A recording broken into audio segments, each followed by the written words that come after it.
wait to get my hands on this sucker when it's done. Very exciting news.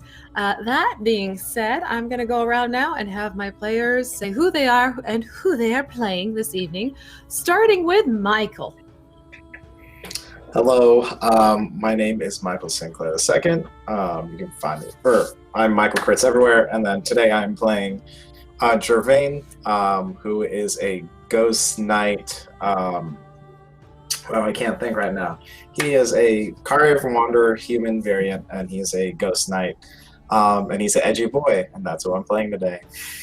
He is a very edgy boy. That's a good way to. That's a safe way to put it. Yes. Mm-hmm. Moving over to our wonderful Kai. I'm muted. I'm not muted. Yes. I am Stone. I'm Stonefly_Kai. My name is Kai, and I'm playing a halfling who is a sword dancer fighter. Excellent. Wonderful. And now joining us just as of last session, I'm so excited to have here with us, we have Charlie.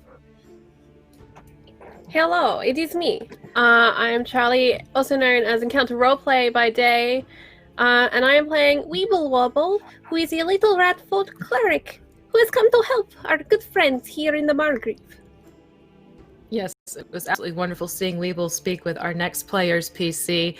Jim, why don't you tell us about yourself and who you're playing tonight? Hey, how's it going, everybody? I'm Jim Davis of WebDM, and I'm playing Slain, who is a trollkin, a Night Whisper trollkin ranger, who is also a Gloomstalker ranger, not a Bloomstalker.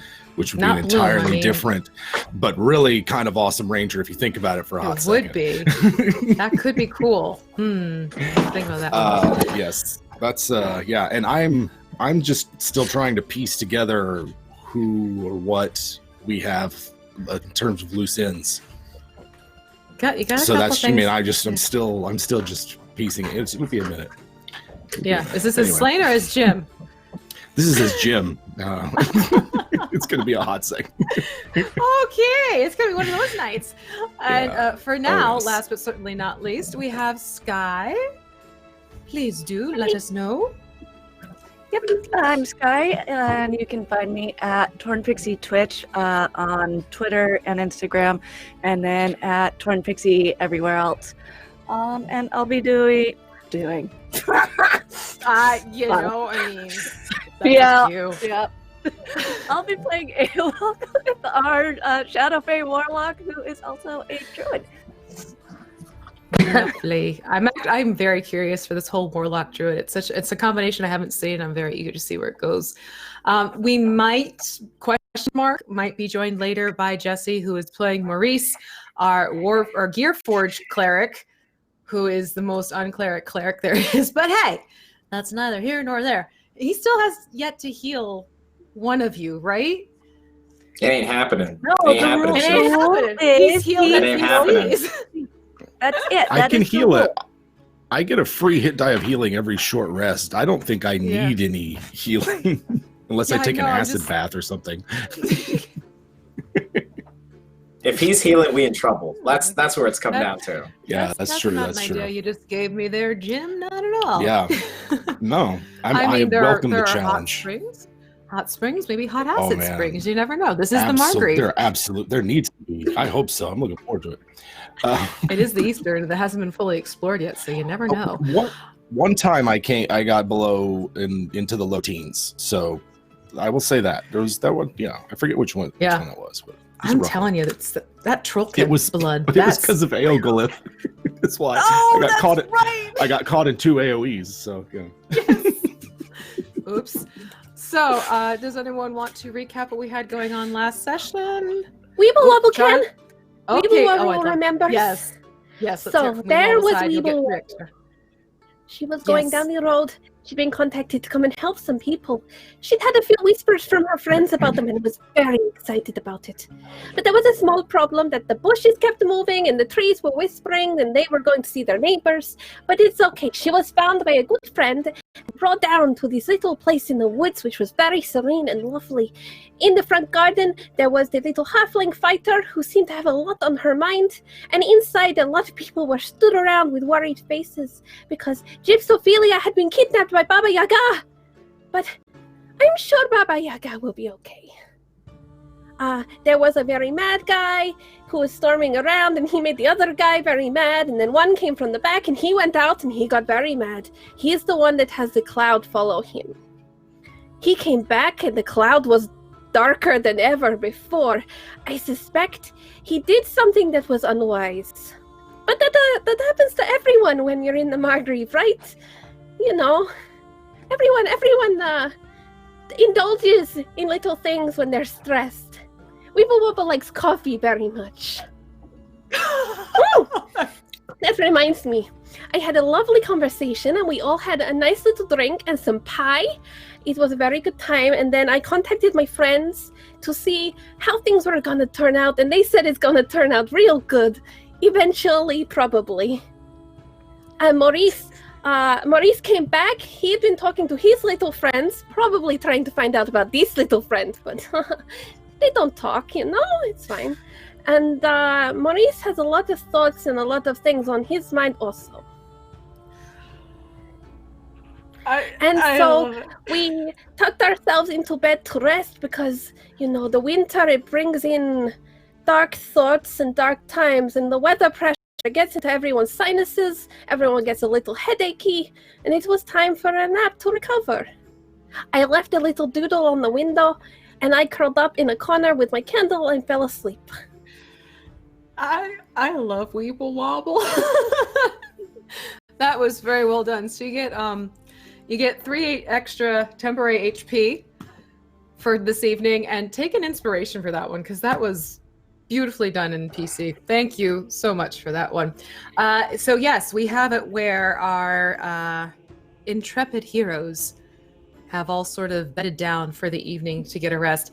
Also because I got a migraine at the end of the last game, so we needed to kind of call it quits. And I know that technically it hasn't been 24 hours, but you know what? Really cool. So we're going to have it where everyone is tucked up into their various sleeping spots of choice.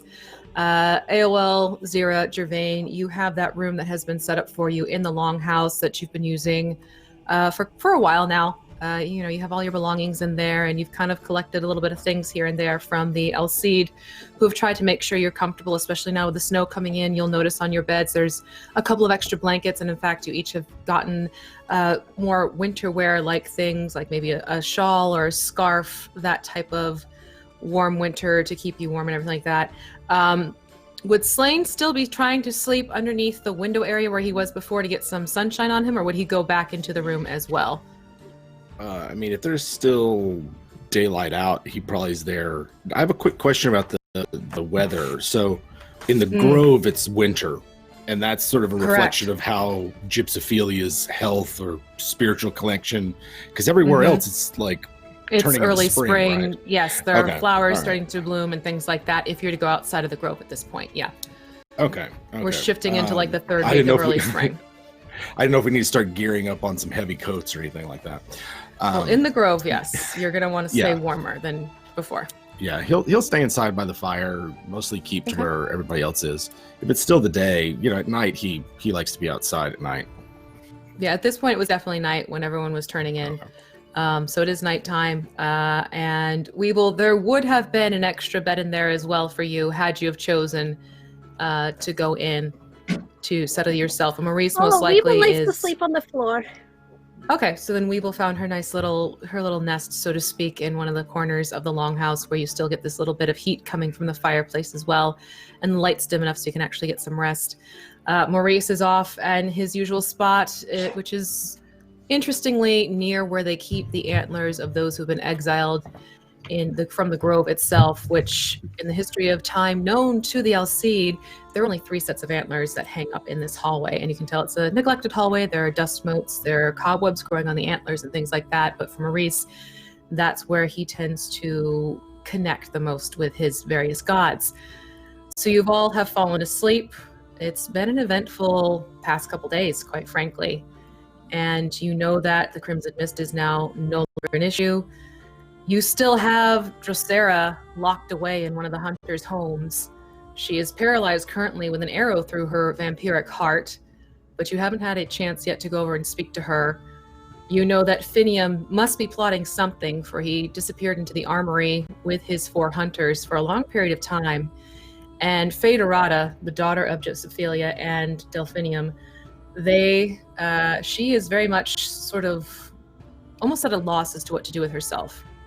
You can tell she's torn whether or not she needs to go and support her father, or if she needs to fall into the footsteps of her mother and start taking over the role of the priestess in her mother's absence.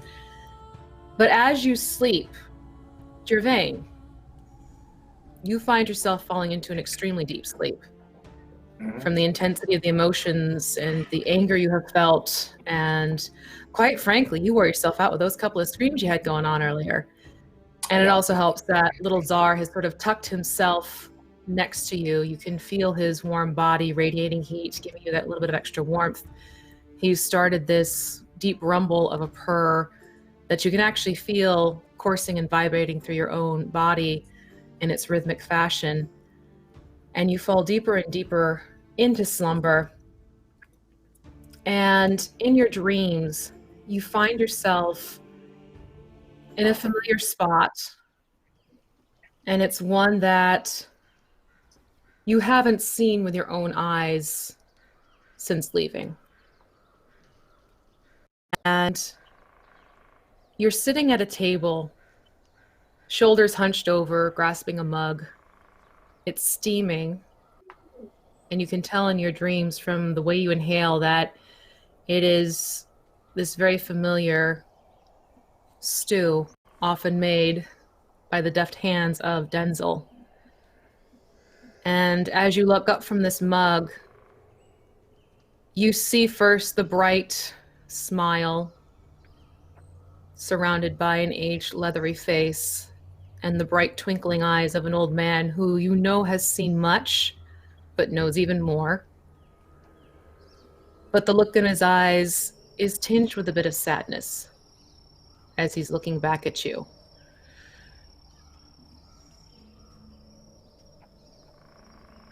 I know you tried your best out there. And I know she's saying one thing. But my boy, you have yet to tell me what you need to say about what happened.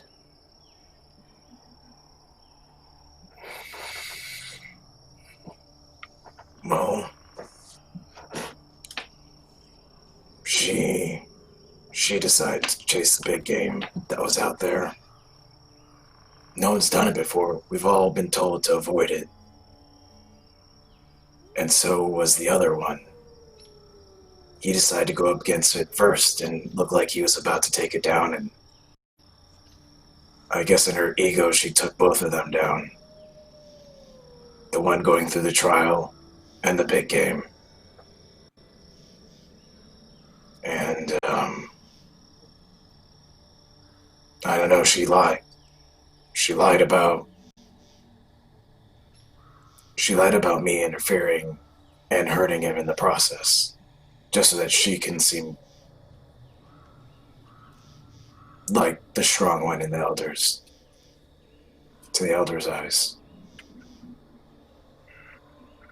You see him lean back in his chair, and he lets out a very heavy sigh, and his hand goes up to his leathery face, and you can actually hear the grit of the stubble as he draws his hand up and down his jawline, and his brow is furrowed. And it's not that he's not looking at you out of shame. He's not looking at you because he's thinking, and you can tell he's pondering over what you've just shared with him. There's a problem with this one, of course. That girl's going to be believed over you. Because like you said, she lies. I believe in you. I don't know about the rest of the clan is the issue. Yeah. I mean, I'll speak my piece, but it sounds like they're gonna, from what I've heard, I might be banished. I don't know what I'm gonna find out there. I mean, you've been my family since I started, and I mean, I know we're nomadic and we keep moving, but it's gonna be hard thinking about having to move on by myself out there.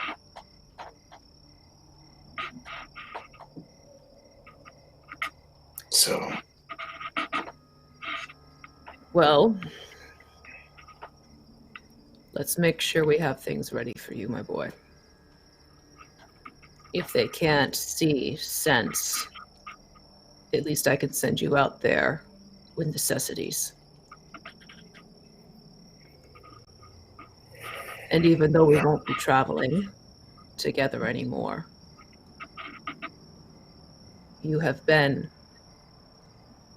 an exemplary pupil. You have trained as one of my best. Remember what I've taught you, and you'll never be truly alone. And perhaps someday, our paths will cross, and this foolishness will have been revealed. And you can be welcomed back with open arms and apologies. I hope so. I think if the elders don't believe me and I do end up heading out, I guess I'll keep moving east until I can figure out what to say or proof. And then I'll come back and find you again. But I think I'm going to keep heading east until, I don't know, till I find someone to connect with, some purpose. Because this is all I had. You'll know it's right when they feel like family to you. The second Thanks. I laid eyes on you, I knew you were family. My boy, let your heart guide you with that one. You're right. You know what you want to say to them. What I want to say to them,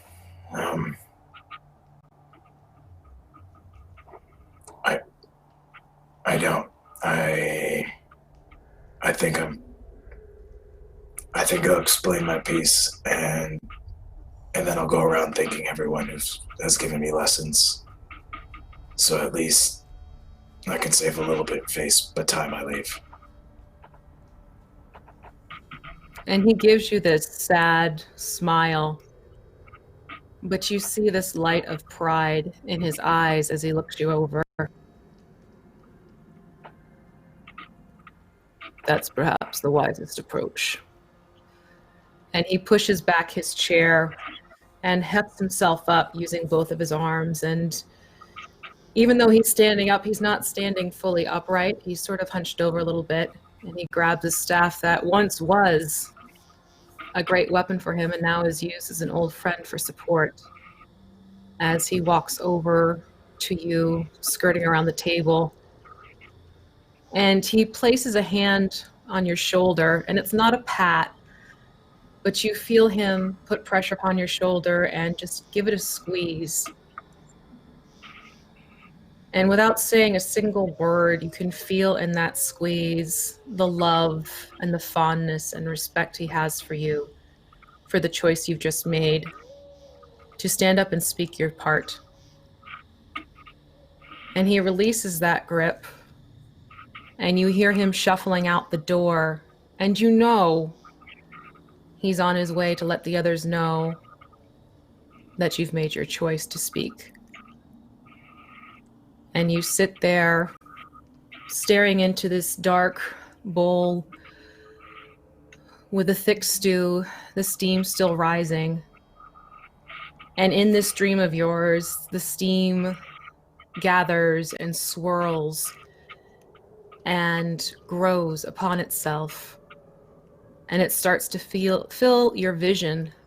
And as it does so, this white steam starts shifting in color, and streaks of red begin to thread through it, until suddenly your entire vision is clouded in this red mist.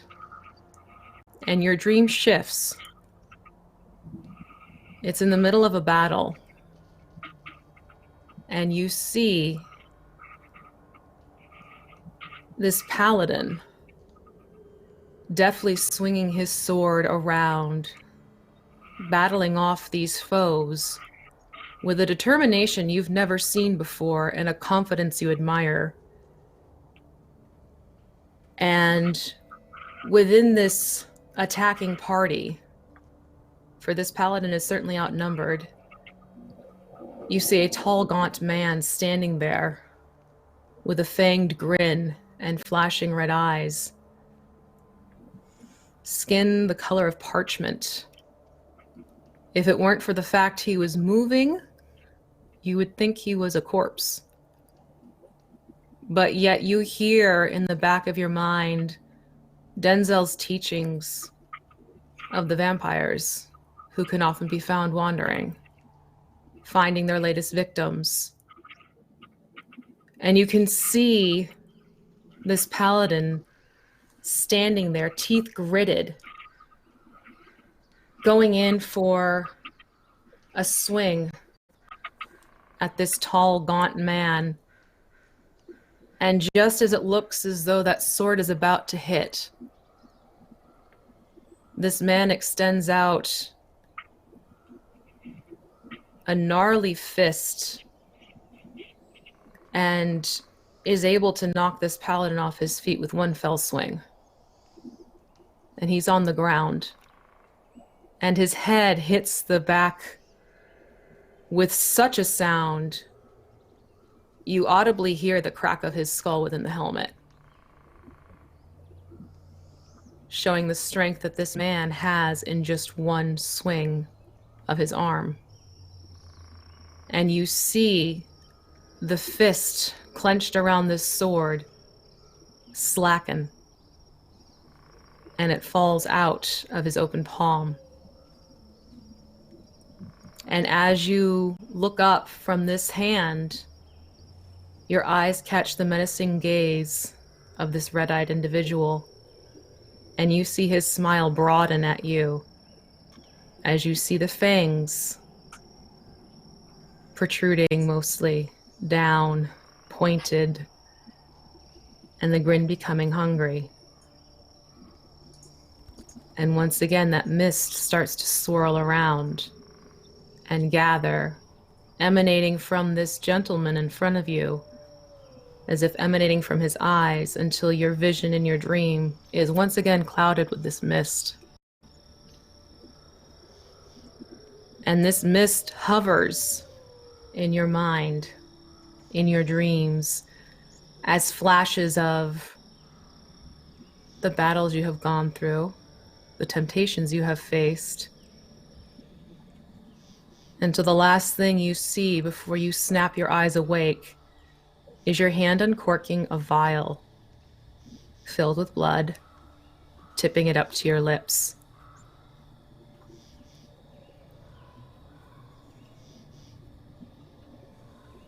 You awake to the sunlight peeking through the curtains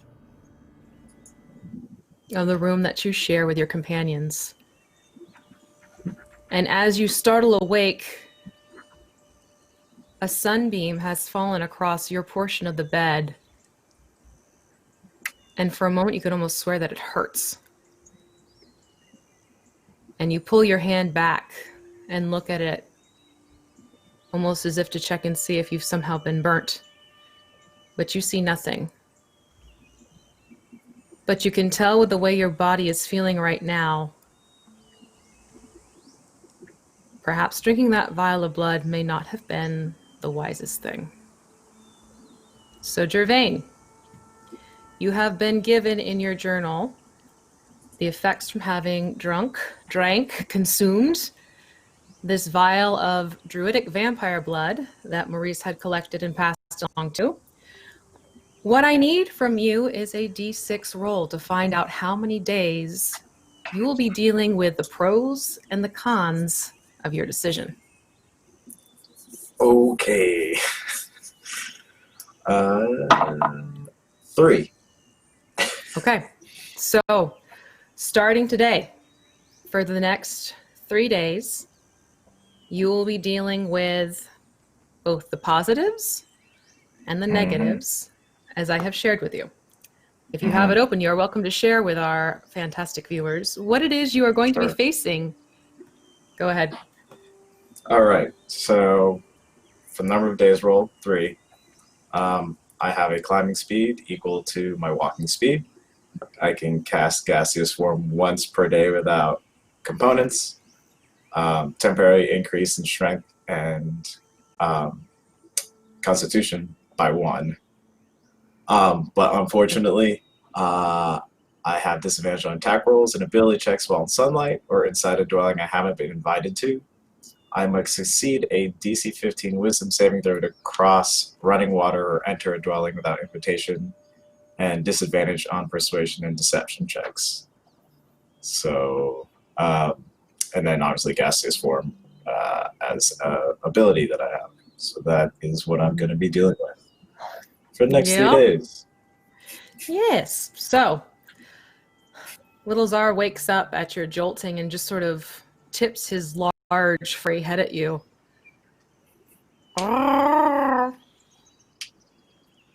And you know that's his familiar, concerned trill he'll give you. Yeah, I know, buddy. Don't worry about it. We'll figure it out. Just stay close to me. And I'll kind of just pet him, like scratch the top of his head, like behind his ear, and start to get ready for the day. All right. And as you're getting ready, he's still purring, and every so often he does like this rah, rah, rah, type of chitter chatter, except it's a little bit more deep and guttural. So Zira and Aol, you would actually wake to hearing this sound, knowing that Little Czar, this is sort of his way of waking everyone up. So as he's making these chirping noises, he comes over to where you're sleeping, and you feel this cold nose but warm, fuzzy muzzle nudging at your hands or at your cheek to wake both of you up, letting you know that the day has begun. Aol, how would you react to feeling Little Czar trying to waken you? Well, I think initially startle, but big soft kitty, yeah, I'm gonna pet kitty. Good morning. Yeah, at this point, Little Czar is comfortable with all of you, so he just, enjoys himself as, making himself sort of the family pet, so to speak. And then he'll shift over to Zira. And actually, Zira, he's kind of snuffling around your bed a little bit, too. Yeah, I'm gonna, I'll like poke my toe out from underneath the bed and kind of kick the empty like meat pan thing from the pie at him, and I'll be like, Czar, go away, and I'll like pull the sheet like further up over my head and like, Czar. And he'll kind of like put this very heavy paw on top of you, and Gervain, you see him kind of turn his head towards you like, could I, looking for permission to almost like hop up and make himself more of a nuisance. Yeah, do it, little buddy. She needs to get up. And I'll kind of, I'm going to pat him to go do it. Okay, so he's going to be jumping up onto the bed, and Zira, he's bigger than yours, so he's actually quite careful about not fully stepping on you, but he sort of just puts these two massive paws on either side of where your head is on the pillow, and he starts licking your face. So you have this rough tongue working itself over the covers where you've covered yourself up. So while you're not getting the feel of the wet sandpapery tongue, you are hearing this right in your ear as this tongue is going up the sheet. Czar, come on. Gervain, get Czar. I can't stop him when he does these type of things. Right. Okay. All right, Czar. I'm up. I'm getting up. Gervain, I'm getting up. And I'll peek my head out and scratch little Czar behind the ear and, pat his shoulder to get him to jump off. He sort of boops you with his own nose against your nose once you peek out. And then he jumps up off the bed and pads back over to Gervain, looking quite pleased with himself. Like, I did it. I did a good job. As Gervain and Czar are walking out, I'll remember this, you two. What do you mean? The way I can't control him when he does this. Mm-hmm. And I love it. Is there anything else, Gervain, you would say to them before leaving the room? Yeah. Before we take off, I'm not feeling that great today, but I think me and Zara we're gonna help each other out. So I think I'll be all right, but I'm just letting you folks know. And that's kind of what I say as I kind of get everything going for the day. All right, sounds good. So little Czar has actually been worked up by this whole fun of waking up AOL and Zira, especially because he gets scritches. So Weeble, you feel the floor moving before it gets close to you. And you hear this snuffling sound as little Czar is sort of sniffing his way over to you. What would you do hearing this sound and feeling the floor vibrating a little bit? He's not upon you yet. Mm-hmm. Weeble's there, cocooned in all of her scarves, just basically a pile of laundry in the corner. And she hears the sound, and the great big ears kind of protrude out of the scarf, and you see them kind of twitch. And then the little nose comes out, and it's almost in return to Zar's sniffing. And then, oof, the scarf is turned back, and big eyes look out and sees the cat coming. Hello, new friend. She blinks. Give me a performance check. Oh, okay. Let me have a look. Sheet, come to me. I need you. And then Michael, roll for, because you have his stats, roll for little Czar and see. Uh-oh. Give him a charisma. Just do a straight charisma roll for him. Oh wait, that was persuasion. There we go. Come on, photos. There it is. Oh, okay. That is a 4. Okay. Weeble, you did quite well. Am I reading that right? You got a 23 with a crit to it. 23 with a crit. Very nice. So, Weeble, you are able to stick your nose out, Hello Kitty type of thing. And little Czar sort of tilts his head in slight confusion because technically you look a lot like the prey he normally goes after, maybe just a little bit bigger. But he gets this sense that you are definitely friend, not food. Yes, you can start laughing about that movie reference, but hey. And he'll come over to you and he kind of just gives you a quick little cursory sniff. But he respects your distance, your personal space. And he then goes and trots over to where Maurice is sort of going through his morning rituals of, getting things oiled up and ready to go. It almost seems, Maurice, that little Czar knows that if he gets too close and does that little shake thing he does, that some of his fur is going to fly up in the air and sort of delay Maurice in his preparations because, cat hair, oil, not exactly the best combination. But that leaves the 4 of you now up. Slane's still sort of snoring heartily away because the sun patch has come back into his place of sleep.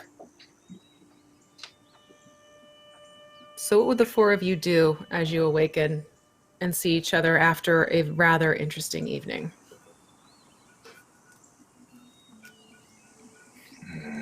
So, what's the plan? I thought,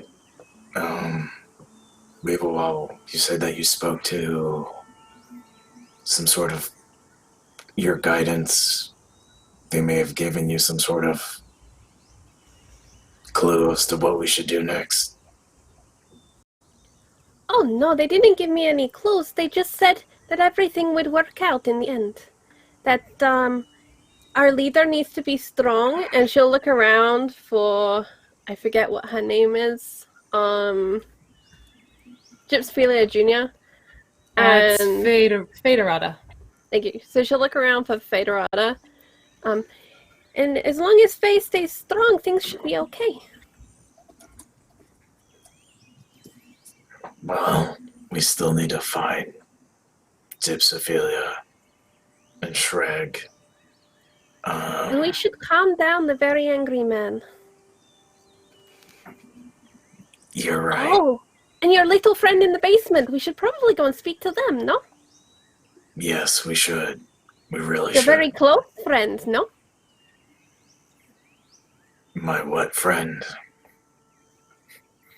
Oh, never mind. Okay. So, we need to go speak to that friend, apparently, and figure out what they can tell us. Oh, and I plan to tell Mama's fortune today. Have you seen Mama? No, I haven't. Usually Slade knows where Mama is. Oh! And she'll kind of spring across the room over to Slane and kind of grab Slane's shoulder and say, Slane! Slane! Friend! Hello! It's what is it? It's really early. I know. It is very early. Problem Yeah. winter is it's dark just all the time. You wake up, it's dark. You go to bed, it's dark. Always dark. Oh, Yeah. do you know where Mama is? Last time I saw she was with Gervain. Gervain said that you knew where Mama was. Oh. And he's just going to shout as loud as he can for Mama. Why didn't I think of that? Oh my god, that is such a teenager thing to do. Gervain closes his ears while As he's Slade getting up. yells. Mama! Mama Rihanna. Yeah. Give me a performance check. Let's see what you get and see if she'll. Ooh, can I sub in my constitution for my charisma, please? You know what? Yes, I like that because you got some heft to your lungs. Let's do that. Put your constitution over the charisma. Okay, then. Thank you. That absolutely works. I love it. All right. In that case, I'll be rolling. Let's see. Where is it? With my hands Oops, over my I ears. didn't mean to roll 4 of those. It is a. Didn't mean to roll 4 of those. It's a 16 plus 4, so it'd be 20. Okay, so you got a 20. Let's see if she's gonna hear you. Okay, so as you bellow, you actually cause some of the things on the walls of the longhouse to sort of reverberate a little bit. So you get this sound as your voice echoes through it. And it takes a little couple of pauses of breathing in and breathing out. And you hear, "What? Oh, Who said that?" that was me. That was me. Sorry. Yeah, Weeble Wobble's looking for you. I don't know why.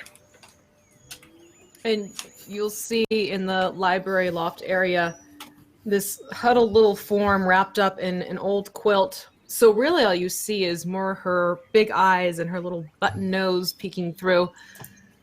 It's still early in the morning, isn't it? It's very early in the morning. It is very early in the morning, Mama. Then wake me up in 2 hours. No, Mama. I I think we will need be my busy in beauty 2 sleep. hours. I need Oh, my beauty no. sleep. Who told you that? The mirror. The mirror The told mirror me that talks? daily. Weeble was going to That's go neat, look though. for this talking mirror. I have heard things She about can't- mirrors. They tell fortunes and all kinds of magic. They can tell you where the princess is. Gypsophilia is kind of like a princess. I should just ask the mirror. The mirror will know. While all She's this like commotion's climbing going, up. all this commotion Some going, I'm talking gonna here. look over to Zira, and I'm just gonna be like, "Do you want to get breakfast while this is happening?" You're muted. I mean, don't you want to see what this Weeble Wobble's going to tell Mama? Yeah, fine. So, Weeble, as you're working your way up those stairs, everyone else can see Mama kind of looking back and forth and pulling this blanket closer and around her. Like she's looking for an escape route at this point, but she knows the stairs are her only way out. I'm sleeping. I'm going back to bed. Yes, I'm. So, Weeble, give me, what's your distance again from where you were standing? That's a very good question. I can scramble really quickly, but I still only have little legs. I think 25, maybe? Okay, so you're able to get up just to the top of the stairs, so there's still this length that runs along Oh, where the nice, loft is for the library. Okay, so yeah, you're at the top of the stairs, able to turn the corner and face her. And she's kind of like moving back and forth. Weeble, darling. What can I do for you? Oh, I would like very much to tell your fortune, Mama. I have heard great stories of you, and it is my deepest wish to tell your fortune. I thought those worked better at nighttime, not broad daylight. That's all fantasism and mysticism. I deal in I like real that. fortune, Mama. I like fantasism and mysticism and tradition. Tradition. We stick with tradition here. So night. Let's do it later tonight. Yes. How about that? That'll work. Gives me time to drink. I mean, get ready. I don't know, Mama. I think Weeble Wobble works her best magic in the traditional magic in the mornings. I mean, that is when we have the most magic, when we've recharged and woken up fresh after what they call a long rest. She'll be so most here's- accurate right now. Okay, this is great. So what we're going to do here is, Weeble, you're going to give me a persuasion with advantage because you have 0 piping up from the bottom level. And Oh, let's see what happens here. that's a 22 on the dice. She did miserably. So you see Mama underneath this blanket. Again, just her nose and her big eyes. And the blanket kind of slips down, so her hair, this riot of white cotton candy-esque form hair, is sticking up on ends. And her brow furrows into this frustrated glare. And Zira, you see her look over the banister down at you. You're not helping me. I'm gonna kind of lean back behind Czar. Tuck behind the I'm gonna tap Zar from behind to make Zar move away out of the area to expose Zira. Okay. I'm for that. So as Mama keeps her glare at you for another heartbeat, still leaning over, she pivots her head towards you, Weeble. How long does it normally take? For you, I can do it very fast. I can tell you're a very important person with a lot to do with your day, including going back for that nap. All right. Fine. And she kind of pulls this blanket up, and she's lifting up because it's actually so long that where she should start actually walking, she'd trip over it. So you see this bundled up Mama sort of shuffle her way over to you, Weeble. And she's a little bit taller than you, but not by much. And she's looking down at you, and You are a very persistent little thing, aren't you? Oh, yes. Noted. Noted. Right, let's go down to the main area, and I need something with warmth and sugar and milk and tea involved as this And rum. happens. do you say this loud enough for her to hear it? Yeah. And rum! And she puts her hand up as she makes her way down the stairs. So Mama will sit down at that long table where you've all had various meals, and it's sort of at the corner. So you could sit catty corner to her very easily. And she sort of hops and takes the recipe in. So I'm really doing this, huh? Mm-hmm. You sure are. I mean, she's persistent, just like someone else around here that I know of. And I'll just like lock eyes with Mama Rihanna. I have no idea what you mean at all. Whatsoever. Sure. Mm-hmm. And she kind of gets this little grin on her face, Gervain, and you can see she's kind of pleased with herself. It's almost like you've just given her a compliment. And then she'll toss out a hand from underneath the quilt towards you, Weeble. Right. Here's my hand. What do you see? And I imagine before this happened, in kind of Mama Rihanna's stead, Weeble Wobble had called back over her shoulder, "Don't worry, Mira, I will get to you in a moment. 1 second." And then it's the scurry of feet. And she, too, is kind of swathed in all of this cloth and trying not to trip over its length. And she sits a bundle next to Mama Rihanna. "Okay, I'm ready." And she takes that large ruby in her hand, inhales. She makes it glow with thaumaturgy, as she always does, because some habits are really hard to break, and Mama likes it traditional. And then she reaches out her hand, and she just very gently lays it on top of Mama's, and her eyes begin to glow in this bright golden glow. And then they go really wide, and then she kind of removes her hand. Very interesting. Okay, try again. Here we go. And you can see the little rat folk just focus. Like, actually genuine focus comes across Weeble Wobble's head. This is very interesting. Yes. Yes. Ooh, Very ooh. strange signals are coming through.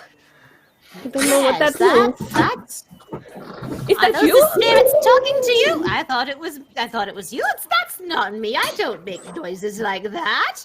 Little Sa, keep a wind to yourself. It's very rude. We're trying to do something serious here. She blames the cat. Because that's what you should always be. Hey, he has nothing to do with this. He's been quiet right here.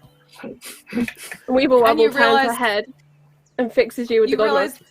Are you sure? I'm sure it's Not me. And you realize that the bizarre sound was actually one of the LC dragging something across the upper portion of the longhouse. Probably just some bedding and such that they've changed out since they had all the people in there before. right. Well, you've looked, you've seen. Now tell. Mama is keeping big secret from all of you. I am I'm not. shocked. I am so shocked. Zira, do you hear this? This is insane. I am kind of shocked. Oh, and Yeah. Gervain, you and Mama should not be left alone together. Okay, that's all they have for me. And she hops up really quickly, as if What? startled, and scurries towards the stairs. No big deal. But Mama just kind of has this look of incredulity on her face. I truly have no idea what that child meant. You watch yourself, Mama Rihanna. I don't know what I'm you're not- up to. I'm not hiding anything from you. You should be the one to speak. What? Wait, what This are is you not about hiding, me. Gervain? This was your reading, Mama Rihanna, not my reading. Yes, but suppose I'm not supposed to left the room with you. What are you hiding? I'm not hiding anything. Obviously, I lay it all on the What you table do when you all left? the time. You left for quite a while last night. What is it you got up to, huh? I got up to nothing. I needed some time away from all the shenanigans that's happening all the time. She leans forward and her elbow's on the table. And at this point, the quilt's almost forgotten. And she just kind of rests her chin on her hand. I call bullshit. Give me a deception, Gervain. Oh boy. All right. It's at disadvantage because I haven't got any place in a long time. I've just been in the same area, so that's Yes. great. Yes. That was a 2, and I add not a whole bunch a lot because things. Here we go. There's a reason. 6, 4. It's a 4. 6, 4. It's a 4. 6, 4, and Yeah. She just kind of, again, she's leaning on her hand and she raises an eyebrow and closes an eye. You? Yes, me. You need to work some things out of your system. That's my take on the matter. Metal Man, watch that one. He might need your assistance.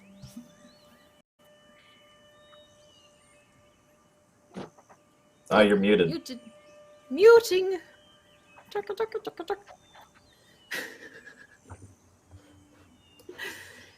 Hello? Still No, muted. can't hear you. Still muted. Ooh, While ooh. this is going, Yeah, well, I'm going Mama's to just be listening intently. okay. Sort of taking it all in, Zira. Mm-hmm. All right. Slain, what about you? You see this interaction going on between Weeble and Mama, and then Mama turning her attention to Gervain. What's going on for your mind? I think at some point during all the commotion, Slane wants to go look for Finium and see if he's still in the complex. Okay. Because if they're going to do a whole prophecy thing, he didn't want to mess that up. He woke up with some angry mojo, and that could really mess with the prophecy. Okay. Fair enough. Aola, what about you? You're seeing this all happen too. You see Weeble working her fortune-telling magic again. Mama being accused of keeping a secret and then throwing it back at Gervain. You're the very perceptive one, putting things together. Uh-huh. I'm also the academic one that's going to have a hard time with this prophecy stuff, too. So, Weevil, Testing. Hello. that We was hear all you. great and all. Cool. But, that was honestly pretty vague. I think everyone has secrets. Yes, you do. Uh-huh. I also think, at any given time, people being alone with each other could potentially be a thing that isn't great because people might say things to each other they don't mean. Or maybe secrets People are aren't ready to go terrible out to us. sometimes. People have been terrible People are, to but you. people are good too. Mm-hmm. I'm glad you still think so. Why would I think so? What? Well, just haven't people been very unkind to you? I think everyone experiences that as well. You're right. It is good that you still see good. And, it's hard to tell people exactly their prophecy in a room with such big ears. And her ears kind of twist and turn a little bit. But I told you the important things. Mama has a big secret, and Mama and Gervain should not be alone in a room together. And she's kind of dropped her voice low and is deeply serious. And she adjusts her scarves a little bit. Oh. I think that's a decision for them to make if it ever happens, though. Ultimately. It will make a mess if they do. Anything could make a mess. Okay. Okay. Are you okay? Do I make you uncomfortable? Because Shimmy told me if Maybe I a ever little. make someone uncomfortable, I should try very hard to change things. Maybe a little, but I think it's just we see the world very differently. I am And I only wouldn't 2 necessarily foot tall. say that's something. Yes, we'll go with that. Is the tail? And she kind of grabs her tail as if it's been like a naughty child. And tail, I have told you, stop making people uncomfortable.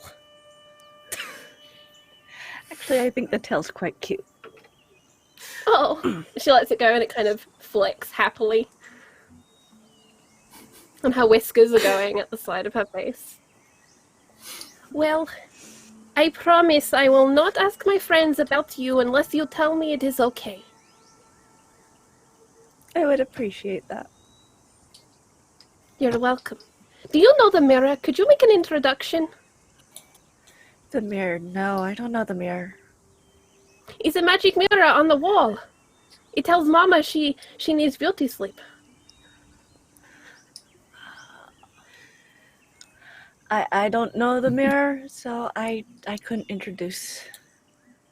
Oh, that's okay. Would you like breakfast? Breakfast sounds like a good idea, especially after yesterday. Okay, I shall go and see if I can nose out the little pies that Faye made yesterday that we didn't eat yet. Oh, pie sounds good. Zira, do you hear that? I kind of slide my eyes over to Zira. I was going to say, does Zira hear that? I mean, pies is sort of her word of the day. She does hear it. I do hear it, but I'm distracted. I want to put on my scarf and go out into the snow. Okay. You are more than welcome to do that. So Zira is making her way out into the snow. Maurice, you've been watching this exchange going on. Mama just sort of shoots you this sardonic grin as she sort of shuffles herself back up the stairs while AOL and Weeble Wobble have their little conversation. You all can hear her muttering, At least someone's on my side. Smart, smart, smart. Don't have to worry about that one, at least. and she gets back up into where she was curled up before and tucks herself back in, and it's not long before you hear this little coming from her area of sleep. You can tell she's pretty much exhausted. But Maurice, for you, you're starting to feel this familiar pull of your gods. It is time for you to shift, if I'm not mistaken. I believe you are very correct. Yes. Let's go. Pantheist, he needs to decide which god is guiding him for the next week. So I guess essentially the minute that whatever it is aligns, he probably shut the tome of understanding that he's been kind of perusing through this whole time, and just kind of very politely himself, oh man, I'd like to find a quiet place so I can be by myself for a moment and commune with the divine ones above to find a better sense of direction for myself. And then Okay, so Maurice, politely bow. okay. Go back up to the shrine area, or are you going to go into the antler hallway? Absolutely to the shrine area. He's Okay. really worried about Hulda, and so just trying to stay as close to her flame as he can. Okay. All right, so Zira's gone out the front door. You see Maurice make his way out through the back door of the longhouse. So, you hear him making his way out. Slain, you said you were in search of Finium, correct? Yeah. I want to see, I know that the last we saw they were at the armory and he had some of his hunters with him, but did they leave in the middle of the night? Are they still here? That's who he's Okay. looking for. All right, so you're going to check at the armory door then? Because it's still closed. Yeah, if it's closed and locked, he might go to wherever he knows that, where his dwelling is. That's where he'd be headed. Okay, Good so thing. Finium's room is in the very back of the longhouse area. It's where Gypsophilia had been kept during her illness and everything before being taken away by Baba Yaga. So you have the option of either trying to knock on the armory door, or you can go down to the bedroom area and knock on that door and see if he's in that room. Right now in If the I'm at front the area, so armory- you're closer to the armory. Yeah. I mean, if I'm near closer to the armory, I'll hit that up first before Okay. going back. All right, so you're welcome to go up to the door, and if you want to do a perception or investigation, see if you hear anything, you're more than welcome to. Yeah. If there's anything that he can listen, if he'll give it a listen before he knocks, at the very least. But let's see. All right, here's perception. It's a 14. He's just kind of listening in. See what he hears. Okay. All right, so with a 14, you actually do hear a mix of snores and heavy breathing. It almost sounds like perhaps they had fallen asleep where they were in this heated discussion that you know had been going on from the night before. Like a war council type meeting? Yeah, because he pulled his 4 hunters in with him as soon as Gyptophilia was taken away, and he was in a rage in process. Yeah, if it's... I'll knock and see if anyone answers, like lightly, not like real loud. Okay. All right, so you give the door a light knock, and you hear sort of a clearing of throats and smacking of, lips, so to speak, of someone rousing themselves. And you hear a sluggish cloven footfall approaching the door from the other side, and the audible turn of a lock. And the door opens, and it's not Finium standing there. It is this brown hair, gray-eyed, fair-skinned Alcide man, probably about the same height as Finium, but more athletically built, not so much muscular like Finium is in pulling form, but you can tell it's an active Alcide. And you realize that it is Burnham who has answered the door, and you had a slight interaction with Burnham in your wanderings through the grove, and you know that he is one of the 4 hunters. He's also one of the hunters who is more inclined to speak with you all and work with you all. So you see Burnham's eyes sort of take you in, and he's sort of blinking away last night's poor sleep. Slaine, what is it I can do for you? Just checking to see that y'all were still here and hadn't left in the middle of the night and then gone after she who shall not be named, and or at the very least see how Finium was doing. But yeah, we're just getting moving over here, so don't let me keep you or anything like that. If you had a late night, he'll keep rambling until Burnham interrupts him. Yeah, Slaine, slow down, please. I appreciate that you're letting me know what's going on your end. Quite frankly, it took all 4 of us to calm him down, and a few bottles of wine in process. He is in a state. The man has lost his partner and his trust in someone he thought was an ally in one night. Right now, I worry if he goes to fight Baba Yaga, we are going to be less a priestess and a chieftain. Yeah, that'd be my concern too. Yeah, I don't think we should leave Grove in any more upheaval. The priestess alone has got many of us concerned. If we have the chieftain leave, that won't be any good. So, for now, I think the best thing we can do is try and convince Finium that he needs to stay here and keep his grove protected. Yeah, I hate to ask this of you, but if you go to my dwelling, it is just that house that is beyond the back door area, the first one with a red door to it. I have not had a chance to check on our... well, it was Drosera.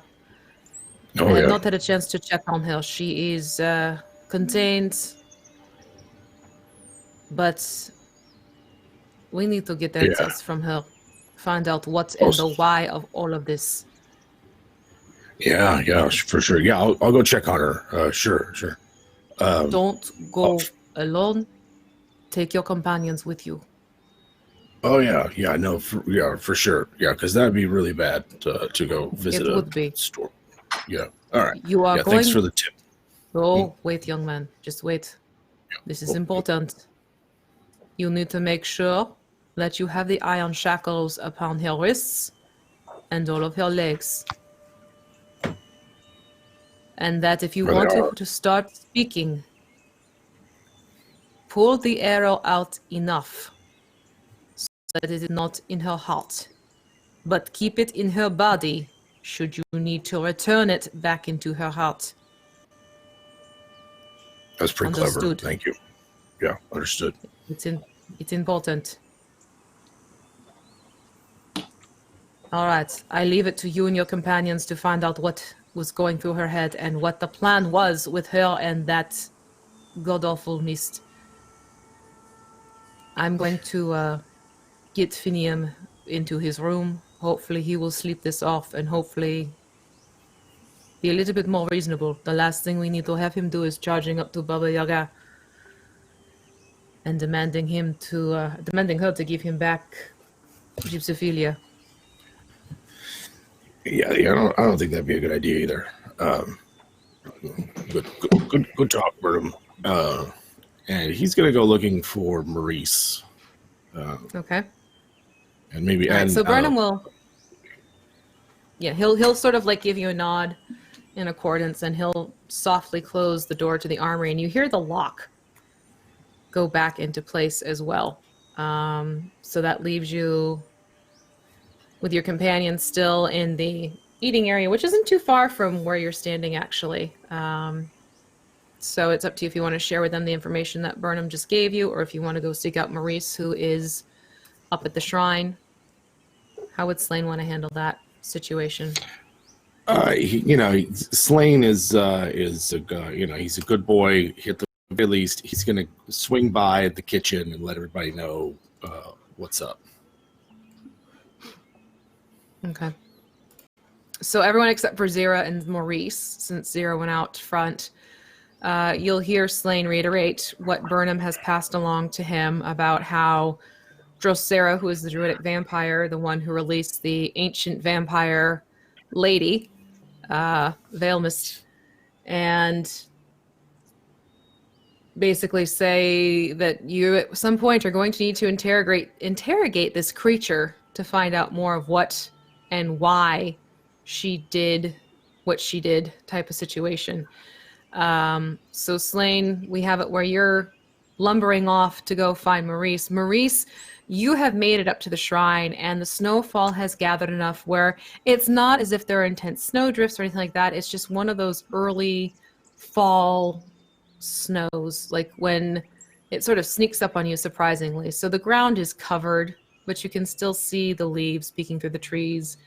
However, they are covered with bits of snow. Some of the trees have bowed down here and there, the younger saplings, because they're not used to the weight of snow upon their branches and leaves like this.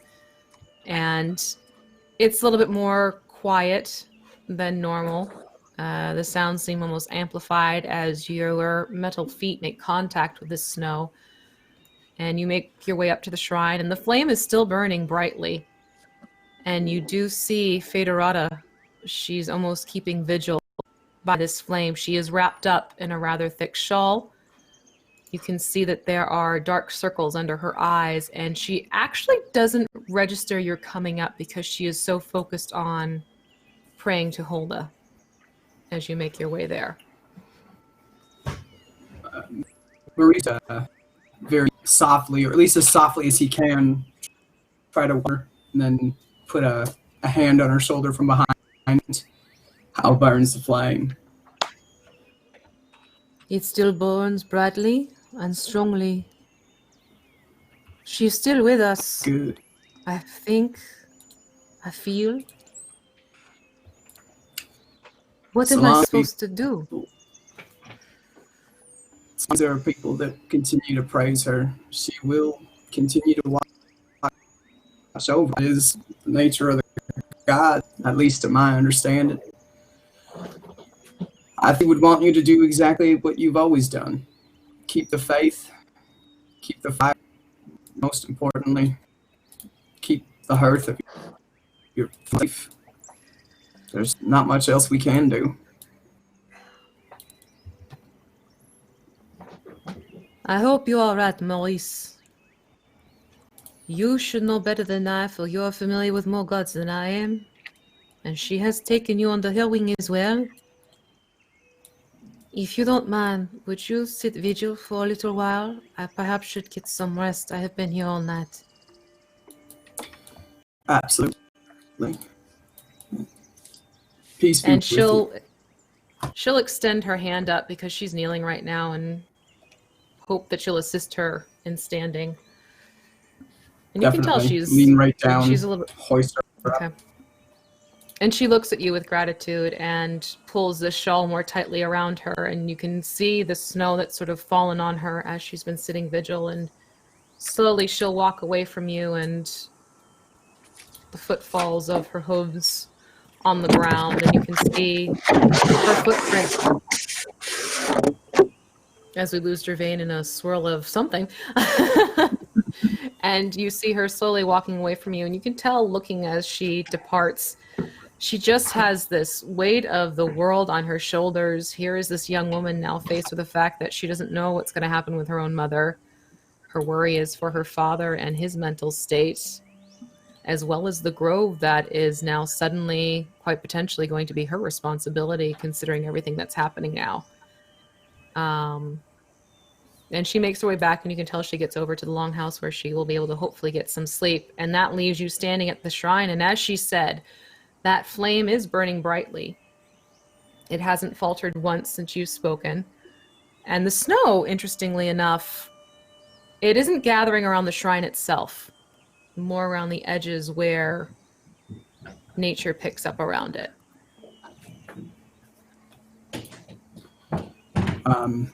Maurice will watch her go, and as she's most of the way back to the longhouse, she'll essentially kind of half turn towards the flame, I should say, and start speaking to it as if you were conversing with Holda directly. Follow her in that one. Uphold your tenets, your faith, your beliefs. Gods need followers like that to show others the light and the warmth. And as he says this, he's going to kind of slowly start walking up towards the flame and put his hands around it in an effort to try to cup like a small piece of it. Unfortunately, gods also need clerics like me. Ones who are there to make sure the balance stays correctly. And if you will it, I'll take this small ounce of you into myself to carry it with me to make sure that justice is met for all your followers in this grove. And he'll close his eyes, and whether or not he's sure if it happened or not, he'll essentially move his hands from the brazier to his chest, essentially kind of willing it as a testament of his faith to hold that she grant him this. And if not, then... No, we're losing you here and there, Jesse. What was that last thing you said? He's putting himself through a trial of faith. He's wondering if she might grant him this piece of her power. If not, then nothing ventured, nothing lost, nothing gained. Okay. I'd like you to give me a religion check here. First dice roll. Roll. I got a 7. You got a 7. So with that 7, you feel the warmth of the flame in your hand, but as you pull your hand away from the flame, it seems to sort of cling to it as you draw it away, almost like, you would with a friend who's reluctant to say goodbye to you. So you feel the flame dance upon your fingers, and it trails a little bit away from itself, but as your hand draws closer to your chest, the flame itself pulls back into itself and continues to burn brightly. So it's not that she's rejecting your offering. It's more that she feels it necessary to stay exactly where she is right now with this flame, with the grove. However, you have opened yourself up to your other gods. This means that we can roll now and see who you're going to embody. Just remember that you cannot take on Hulda, and you cannot take on the god that you currently possess right now due to how this all works out. You can't use the past 2 for a little bit.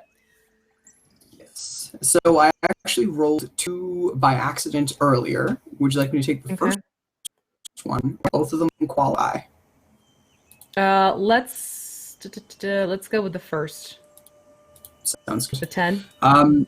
So yeah, I mean, Maurice wouldn't have even watched the flame not go into himself. His eyes were closed. This was a pure gesture of faith. But as his hands reach contact with his chest, he begins to take himself apart, piece by piece, starting with the fairly hefty breastplate and setting it aside, removing the inner components, and he begins to pray. His wheel spins, and it finally comes to a stop on a blue rune that looks like a dragon with a lightning bolt through it. And as this happens, he kind of nods and begins to reassemble himself, but it's a little bit, his arms are significantly longer than maybe they ought to be. His fingers are very long and very gnarled. His chest and torso become very, very compact, whereas a lot of his other forms have been open. You can see some of the gear a lot more sealed up, a lot more closed. And when he finally opens and looks down and sees himself, he just kind of nods. Right, to get God of Resurrection. Makes perfect sense. I thank you. Thank you kindly for this gift of your presence. I will do all I can to uphold your tenets and make sure that justice is served. And then he'll roll out his prayer mat and spend the night in the temple. All right, so it's daytime, so you can spend some time during the day at the shrine. Who is it that you've just taken on? Because you gotten a little glitchy back and forth. So which god are we now honoring? This is the god of Sigoten, the god of dreams, oceans, resurrections, storms, tempests, and to a lesser extent, prophecy. But specifically for Maurice, this is where he gets to tap into his ocean domain. Okay, lovely. So we're going to leave Maurice there. Jesse, you may want to check and see if any programs that are open and pulling from you, because you're getting glitchy and we're getting notices of this in the chat. But this is going to be very interesting in terms of adding it to the storyline. So while we have Maurice up at the shrine outside, we're now going to phase over to Zira, who's decided to go outside in the snow. Zira, what is it that you are doing out there on your own in the front area wrapped in a scarf? So I am a winter folk halfling, and I come from the north, and snow is kind of something I know and what I'm used to. So I'm going to stick out my hands and kind of let the snow like fall on my hands and melt on my fingertips. And it's going to make me miss home probably for the first time since leaving. I've had, this fear of running and trying to find who I am. And I kind of put my family in the back of my mind just so it didn't hurt. And I'm going to let myself kind of think about my family for the first time and miss my dad and my mom and my brother. And then, kind of start thinking about my memories with my brothers, catching snowballs. And I'll tilt my head back and stick my tongue out like a child and like try to catch some snowflakes and giggle a little bit. And then thinking of my brothers, I'm going to take that griffin figurine out. Kind of run my fingers over it, and I'm going to try to make it come to life. Okay. So, you have that information in your journal, correct? Yes, I just need to get to the right window. Okay.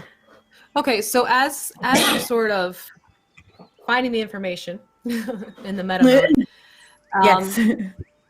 you stand there, and as your hand toys with this griffin, your mind definitely goes back to your brothers, Taryn and Valric, and their antics in the snow. You vividly recall their pulling together snowballs and pelting each other, sometimes even drawing blood, because let's face it, they wanted to sneak a couple little bits of ice in there every so often just as a gotcha, ha ha ha.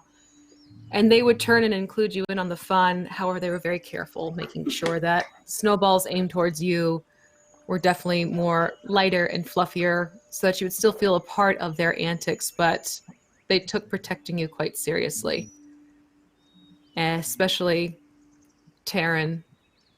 He always made a point to make sure you knew that he believed in you and he saw talent and potential in you. And as you're thinking this, you draw out that griffin and describe what happens with it as you activate it. I think it'll start to like warm in my hand and kind of glow into like a golden glow, and then it'll like shine bright, and then that's when the griffin will appear. Okay. What does this griffin look like? I think it's a golden looking, like a real golden color, not gold. kind of like the sword that is on my back. That is my brother Terran's sword. It has golden eyes. It's not plain, but very majestic looking. And I think it looks very fierce coming out of the figurine, or turning from this figurine. But I feel like a welcoming presence from it, and I'll reach my hand up to it and kind of wait for it to signify that it's okay for me to like run my hands through its feathers. And as I do, its eyes will kind of soften. And I feel like maybe a presence of my brother a little bit, and it'll like nudge me in the neck. And, I'll just kind of play with this griffin for a few minutes, waiting till somebody says what we're doing next. Okay. So this griffin, it's definitely taken to you. And as it's nuzzling you, you do feel your brother Terran's presence. Sort of a grip upon the shoulder, and you could almost feel a hand brushing your white blonde hair back. And you could almost hear inside your head, he's gonna need a name. Name him something. And you could swear it's your brother's voice. And I think that I'll run my fingers through like the very soft feathers that are under its neck, and we'll think of something pretty great for you. And it just sort of bows its head down to you, and almost gentle. It's almost a move that would look aggressive if it weren't for the fact it was a very gentle pressing his forehead against yours as you make yourself more acquainted and familiar with your new griffin. Which takes us back into the Longhouse with Slain. You basically just got this information that it is time to start questioning Drosera, the druidic vampire. Yeah, I think this is one of those things that we kind of, I don't know about, I think all of us probably need to be there for, just in case something terrible happens, because Slain is probably going to spend his time waiting for everybody to leap back up by making some stakes, like wooden stakes, just in case, because that arrow is probably not going to last that long, and maybe while she's still unconscious, we could replace the arrow Indiana Jones style with a stake. I don't know. That's just a... I just watched that movie recently. Okay. That's just a thought. But yeah, he's just preparing for this, getting everything ready, waiting for everybody to finish their morning business. All right, I think basically Weeble Wobble with like half a mouthful of pie would come over to see what you were doing and be like, we could take a little bit of rope and tie it onto the arrow and pull it out a little bit, and then all you've got to do is run for it and push it back in. Yeah, no, we're very clear instructions that we're just take it out enough to get it clear of the heart. I don't know how we're gonna know. Like, I guess one person's gonna have to just like slowly inch it out, and then see when she wakes up from. I can move really fast. I can just start in and out. Yeah. Do we have a really big iron cage we could just drop from the ceiling? I mean, I don't know how complicated we need to get with this, Weeble, but I like your enthusiasm. I have experienced many rat traps and mouse traps while rescuing my little friends. That's a good point. Yeah. And some of them are very elaborate. Was Burnham worried about like she like it's like now's a good time to do that? Because Burnham basically his home is set up for this. You would have known this during your off downtime there. Burnham's basically the one who's sort of the sheriff, for lack of a better word. Gotcha. So you would have in your downtime. Was, I guess. Yeah. For he him, would have shown you. Better. Okay. I gotcha. So Plain would know that yes, there's sort of like a jail cell. Yeah. He wouldn't have been so specific about the shackles and everything if it wasn't already set up in a certain area. So the rest of you. Yeah. Yep. The silver shackles and the arrows. I'm trying to say arrows and shackles at the same time. So as Slain relays to all of you what's the next step that you all need to do. Maurice, you would have come down, and Slain would have sought you out. Zira, chances are, Slain would have told Gervain, I could see you going out to inform Zira of what's going on. And as you walk outside, you see Zira standing there with this griffin. Yeah, what would your that's reaction be? exactly. When did this happen? And I'll just be like really excited, and I'd just be like, Czar, get over here. And I don't know what Gervain would think, but he would try and make them play like the griffin and my ghost cat. I'm not sure that the griffin would be a fan of a cat or a ghost. Okay, you have the griffin stats 0, so if you want to do a roll and see if this griffin would be persuaded as such. Sure. Let's see what we get. You can roll 20, you can roll with real dice, whatever you decide to do.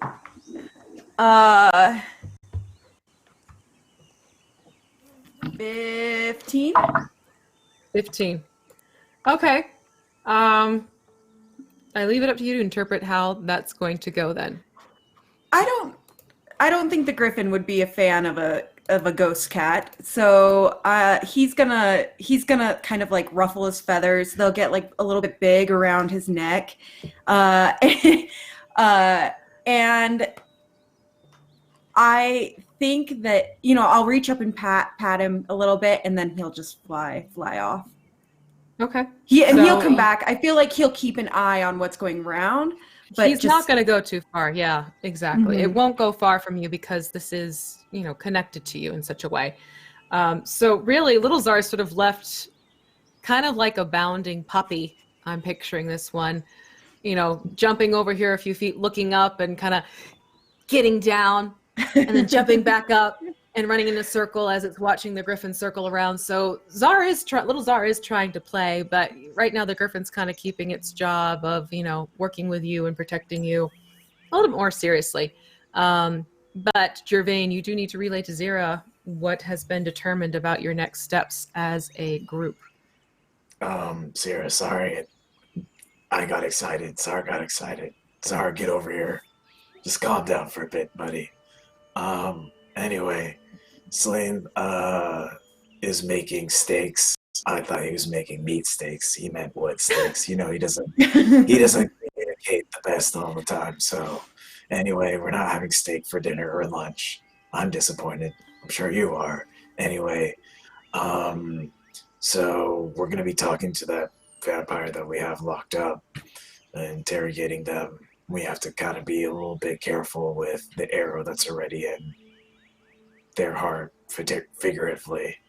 And I guess we're all gathering around to Slain. So whenever you have the time, come and meet us over there.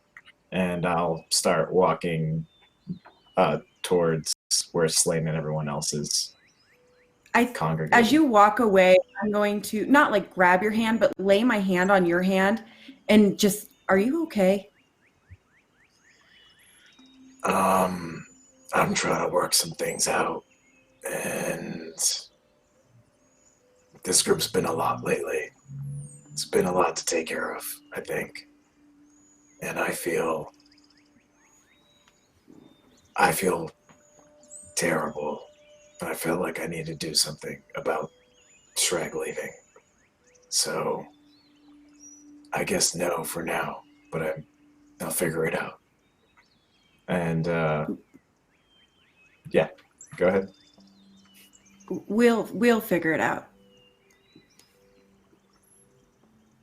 Yeah, I appreciate that. Thanks. I usually only have Czar to talk to. We'll figure it out. And I'll give you a smile, and I'm like I'm very actually joyous right now. And I'll like hold your hand and I'll tip it over and I'll like just hold it out to try to like get you to relax a little so that you can feel the snow and feel like connected to where you are a little bit. And I'll giggle a little bit, and then we can, I'll like start walking inside. Okay. I'll put my hand on your shoulder and I guess like take a moment to appreciate your gesture and then walk in with you to where we're all meeting up. Okay. So, interestingly enough, as the two of you go into the longhouse again, little Czar knows to sort of tuck himself up on the outside porch, basically. And the griffin sort of lands itself on the other side of the porch, so they almost look like these bookends of, those statues you'll see sometimes to protect. They're kind of coming to one agreement. It's like, okay, so I won't bug you if you don't nip me type of situation as the two of you go back inside. The rest of you, what would you be doing to prepare to go and interrogate? Just saw that comment. Gargoyle friends in our chat. As you are getting ready to interrogate Dracera, is there anything the rest of you would be doing to get yourselves ready for this? Slain has his wooden stakes. Slain, I would like you to roll me a d4 to find out how many of those you're able to make.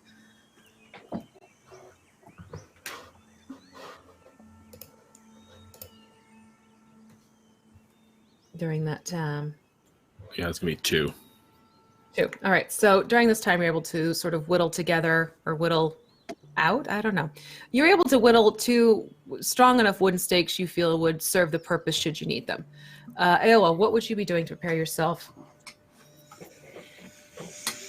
I'm not really sure she would know how to prepare for interrogating a vampire person at all. Okay. Yeah, she wouldn't know where to start with that. All right. So more like the nervous anticipation instead of preparation? Yeah. Them? Okay. Makes sense. Weeble, what would you be doing? Weeble Wobble has been practicing her grab and push technique. She's taken one of the branches that Flame hasn't yet kind of turned into full stake, and she's just thrusting and parrying essentially in the corner, practicing her grab and pull and her push, but not pulling too far. She's kind of got it stabbed into, imagine some straw from Slane's bedroll, or, whatever Slane's been thinking on under the window. It's kind of using that as like a body analog, I guess. And is just practicing her grab. And people will notice that she does move incredibly quick. Okay. Excellent. Maurice, what about for you? What would you be doing to prepare yourself for the soon-to-happen interrogation?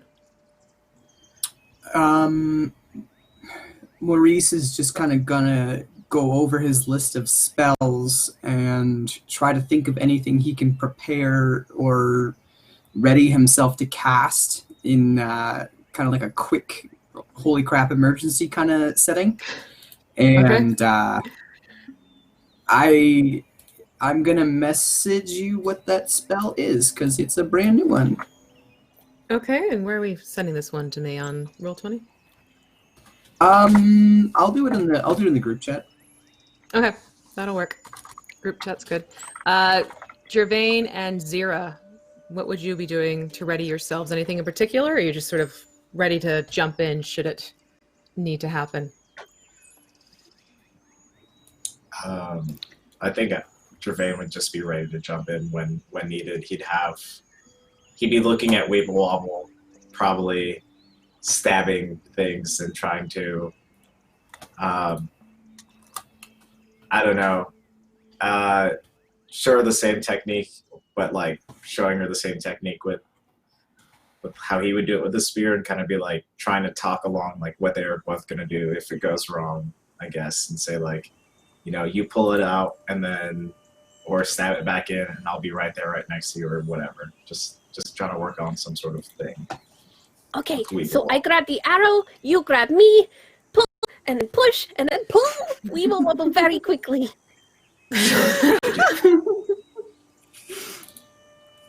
I'll be right there with you. Oh God. And I'll be a Zero, what part of about that for you? conversation. I'll be a part of that conversation too. And I'll just, wow, Weeble Wobble, you're really fast. And Weeble Wobble, can I just call you Weeble or Wobble for short? Or do you like Weeble Wobble? Oh, I don't mind. Just don't call me Wee. Wee wee. No. Oh, okay. Weeble is Nice fine. play. I love this. I love this. You guys crack me up. All right, so for the sake of time, we're going to fast forward this a little bit. You've gathered yourselves. You feel about as prepared as you possibly could be based upon your own individual experience and what you know from what Slane has shared. And you make your way out into the grove. And for those who haven't been outside yet, again, you notice that the snow has collected. It's not very high. It's maybe 2 inches tops, if that. So you're able to walk through. No issues, really. And you make your way out to the back area where there are some smaller homes sort of clustered together. And Slane, you do see the home of Burnham, and he has a bright red door in the front as he instructed. And you know, because you have interacted with Burnham in the past, Slane, that rarely does he lock this door unless needed. So you are able to go up to this door and it opens. What do you do? Well, I'm going to proceed in cautiously. We're looking for the shackles to secure Drusera's arms and then her legs, and then all 4 of them. And then we will extract or manipulate the arrow so that it, we can question her. But, who knows? He's a little on edge, right? Like, this is a vampire in here. Who knows what's gotten up to? Okay. It's subtle, and do the rest of you darkness. all follow? All right. Yeah. Gervain, Mama Rihanna, my dear. Yeah, is No, Mama Mama Rihanna has- also? She's doing her thing. Got it. Mama Okay. has, kept back. She actually, as you were leaving, you saw her speaking quietly with Fedorata. You can tell it was one of those moments where Faye was definitely looking for some comfort and reassurance, and Mama Rihanna had taken on that sort of matronly grandmother role, and you saw her sort of, patting her shoulder. And again, it was very hushed tones, so you weren't able to hear what they were saying on your way out. So everyone is able to enter this home of Burnham quite easily. However, Gervain, you are That's right. That's feeling right. a little apprehensive about entering all of a sudden. And your attack rolls and ability checks are now at disadvantage because you actually have not been necessarily invited into Burnham's home, even though you have interacted with him. This is the first time you've been there. Right. So do keep that in mind. All right. Perfect. So as you enter into Burnham's home, you can tell it's a bachelor pad. It's got some things kind of piled up over here. There's the chair where it's not quite ready for laundry day, but not exactly quite ready to be put away with the clean clothes. There are some things sort of piled up here and there, a couple of extra arrows and things like that. The bed is not made, but you do see that there is another door which must lead to another room.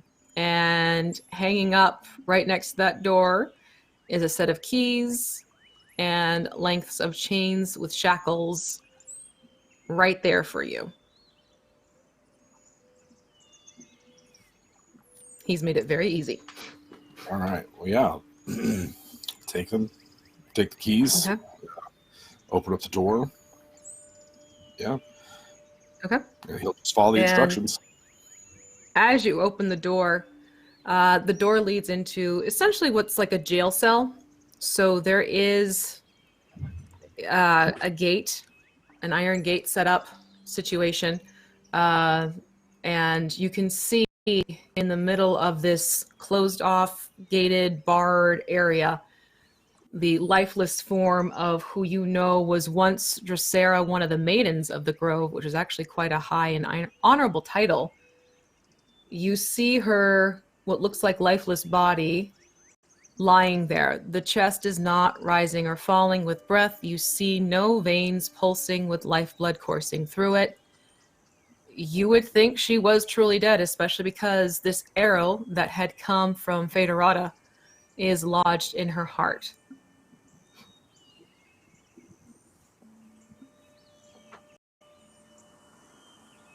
Well, Slane's gonna walk in and, let her, leave the door open for everybody else. Okay. all right. I guess let's all get started. Weeble Wobble, you were practicing. Do you want to have stake duty? Weeble Wobble is ready. So, what exactly are we doing here? Trying to be very careful not to wake up an ancient vampire lord. Well, she's not the ancient vampire lord. She's. Keep in mind, you killed that. Well, That was what the Crimson Mist was. It had once been an ancient vampire lady. I believe Federata her is plan her. is to pull out the arrow a little bit so that she wakes up so that we can ask her all of the questions that you all have burning inside of you, and then we put the sting back in so she goes back to sleep. Do we maybe want to put the shackles on first, just in case? Oh yeah, that's I what. think so. Did you not do that yet? Weeble's yeah, there, still practicing the grab and... No, I'm gonna you help. didn't shackle her yet. Slane, let's get this person bound up. Yeah, So let's do it. yeah, I'm Right. gonna start bounding them. Okay, so Should we as have you shackle Finium her, here? Because I'm sure No. Finium had questions. Finium is No. still locked away in the armory. It is just the 6 of you. In fact, that's Vernon made it clear to AOL Slane is that asking, he. shouldn't we? Okay. Because she. Oh, I wasn't- see. Okay. Yeah, Burnham sent us here. He, if anyone wanted to be here, could have got him. I feel like Finian might be too close to this. Maybe we should just do it ourselves. That's the impression I got. Okay, so she's all bound up. I guess before we start, we should figure out what we want to ask her, because the more we lollygag about, the more these things have time to manipulate us. Yeah, I kind of also think only one of us should talk to her. Yeah, no, not me. I don't think that I'm a good candidate for that, personally. My vote's Ewell. She has a way about these things. Yeah. I'm amenable to that. Slane, could I have one of those steaks that you made? Sure, yeah, here you go. Oh yeah, me too. I'll take it. I just have the 2. Never mind. This will do. And I just still have my spear. I'm just like, whatever. Do we have let's see. Ooh, it'd be awesome if I don't know if anybody has it ready, but if there's a way to protect AOL with a protection from good and evil or something like that. If you're having fun, I don't think anybody got that. I we got 2 mean, targets. if I don't know if was it came prepared. down to a panic thing, I could tell everyone to run and pull in my my legion again. Oh yeah. Maurice has some spells. Scatter, I'm at the calling ready. old family. Would I call them defensive? Yes, because the best defense is a really good offense. Certainly. Yeah, so that's out.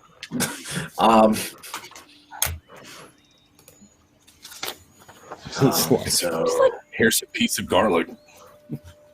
Ewell, are you okay with being the main interrogator? Yeah, I think. Is there a potted tree? Is there a potted tree? For what do you need the All right. potted tree? In case of emergencies. The Margreave is full of strange things. An emergency, an emergent tree. I like it. I think I can sell that, I do have one thing which might help, is I can make sure that she tells the truth. Or I can try to make sure she tells the truth. Words are tricksy things and can be bent. Even when you think you're telling the truth, sometimes you are lying. Yeah. Uh-huh. Sure. And also, if we get really stuck, I have a lot of friends I can call to help us. Okay. Oh, You have yeah. friends? Oh, yes. Well, I'm glad. I'm That in. sounds Okay, I'm ready. Are you ready? Yeah, Before we All start, Evil, you're running this. You get to set a panic word. If you're done with it, you want to stake her back, you want to end it, or we need to fight, you have to come up with a word that we all know, so that we know you're done. I can't just say, "Hey, I'm done." You could say that. That works for me. Let's get started. Why don't I suggest, a smaller word like kumquat or avocado? How What are about those? just done? Why don't you just say you're done? Ding. Ding. Ding. Ding. God, Ding that works.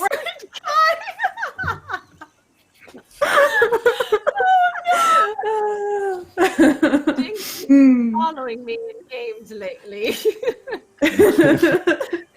Ding Okay, dong, so- Moach is dead. We'll make Yeah. it ding. Ding, ding is easy enough to remember. Ding. Stick with that. Ding. I will have to explain later. Yeah. So, for this to all happen, you first need to have that arrow drawn out just enough Yep. so that it leaves her heart but stays in the body as Burnham instructed. Yep. Yes. So, Weeble Wobble, volunteering to do as such, you're going to need to give me a sleight of hand on this one. So as this starts, Weeble Wobble begins to kind of run on the spot, getting into the mode. But you see a magic kind of shimmer over Weeble's body as she channels divinity on herself and grants herself a burst of speed, which increases my base speed by 10, so I'm up to 40. And additionally, I gain the benefit of a bless spell, but only on attacks and saving throws that rely on dexterity. And it lasts for a number of rounds equals 3 plus my wisdom modifier, which is 7. And then she kind of waves her hands and she casts on herself an additional spell, because that doesn't require concentration. And she's going to cast Expeditious Retreat on herself, which means as long as I concentrate, I can use dash as a bonus action. And Right. so, That's not Weeble Wobble That's not a bad idea. goes running in there, a full magic pelt. Her hand goes to the arrow and she stops dead still, and it's a strange freeze frame kind of moment. And you see her tongue go to the side of her mouth as she concentrates real hard on the pull technique that she has been Okay. practicing. And what do you get V, with that what does sleight your of hand? inspiration what does your inspiration do in this game? You can do a reroll if you need to. Okay, is it if I need to? If you want to do a reroll, This you is get the an extra moment Zira gets real nervous. That he said, Weeble Wobble, do you want to handle the steak? Alright. I would like to re-roll that, please. That was a 6. reroll. Okay, yes, you may re-roll that. 4. Oh! No, Okay. go time. So, Weeble, as you pull this arrow out, you're not used to the combination you've just cast upon yourself in such a situation. So, Michael, I just saw the chat. So, even though you are trying your very best to pull this arrow out carefully and slowly and not too far, it's almost as if your hand works faster than you're ready to control it. And the arrow comes out in full. And as soon as that arrow is pulled out completely, you see Drosera's eyes flip open, and staring directly at you are these dark black eyes devoid of any life, and they lock directly onto you. And you see her jaw start to loosen itself after being petrified, essentially. And this toothy, fanged grin starts to form across her face. And she grins at you. Hello, little snack. And she starts to lunge toward you. As We gotta share. Can As we you hold her hold. down? Well, Yeah. let's do this. We're gonna need to roll for initiative, everyone. Oh boy. So the Sweet Lord. vampire hath been awoke, a little too woken. Wait. All right. Oof. Too woke. She awoke. Where'd I put that? Right there. All right, Slain, what did you get? I got 8. Oh, all right. Big, Zira. sour. Although I 2. have inspiration. Yeah, if you have inspiration, you can re-roll it if you want to. Ooh. Weeble, what did you get? A 6. Ooh, Ava, what did you get? 15. Okay. Maurice. My reroll's 21. Sorry. I got a 7, and I really want to use the inspiration, but I'm going to hang on to it. Okay. All right. So you have a 7. Gervain. 11. 7, 11.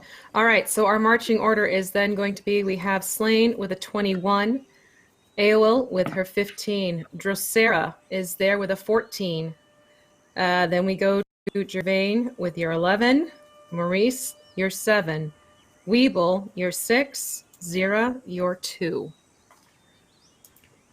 So, Slain, you see Drosera waking, you see those eyes flip open, you see her grin, and you see her starting to lean towards what she just called a snack. Mm. What Yeah, would I'm you gonna like? Try to stake her. I want to try to stake her, because if we kill her, she might escape. So I'm going to try to stake her. All right, so you're going to try and stake her enough to paralyze her again? Yeah. Okay, so you had the other stake in hand, correct? Zira and I have the 2 stakes, yes. Okay, so then in this case, you're not really doing a full throttle attack here, so let's treat this as a sleight of hand on your end as well. Because you have to be a little bit more finesse mode with this one. And sleight of hand, you see here. Give me a second here. I'll let you add your strength if you'd rather, dexterity, whichever's better for you. I'd prefer to use my strength, yeah. So that'll be whatever I roll plus 1. Okay. It's going to be a 13. 13. All right. So acting quickly and realizing that it was a little bit too much in terms of the arrow getting pulled out, you are able to start lodging the stake into Drosera enough where you see this panic go across her face, and she goes to clutch your hands. But as her arms move up, you see they sort of freeze in place, but her mouth and her eyes are still working. What do you want from me? Answers. And he'll point to Aeolith. Okay. All right. So luckily, Slain, with that roll, you did manage to get the stake into her just enough to start paralyzing her. Nailed it! Yeah.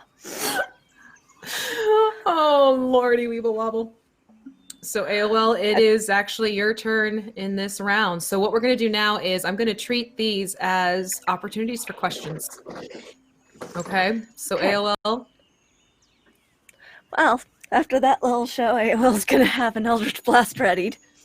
Just like, Okay. you move. Just so you know, you move. This is going off, and it's gonna be your face. First off. You hear this guttural growl coming from her throat as you threaten her, and her eyes are doing that dark flashing towards you.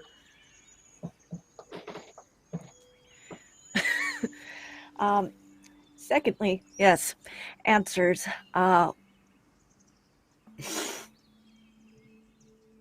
Breaking into the cairns?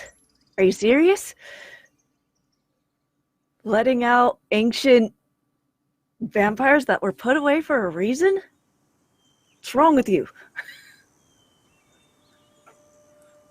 She just sneers at you.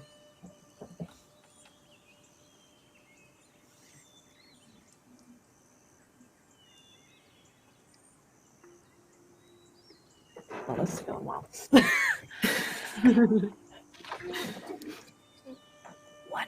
She's playing the tough guy. Don't worry, Eowell. You can do this. Well, there's a break in that. Are we using the rounds, like our initiative rounds, or what are we doing at the moment? Yep, we're using the initiative to cycle through this. Got it.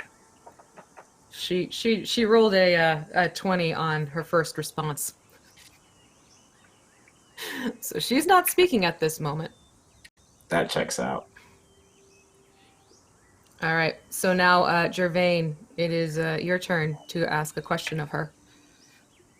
And I'm rolling again for her. All right. Gervain is actually probably gonna duck out and go and find who's the owner of this house again? Burnham. Is he here? He's in the He's in the last. He's in the armory. Last you would have heard he was in the armory. Oh, so he's not even in his own house. No, he's the one who sent you here to question her. Not ducking out. Okay. So Gervain's gonna ask.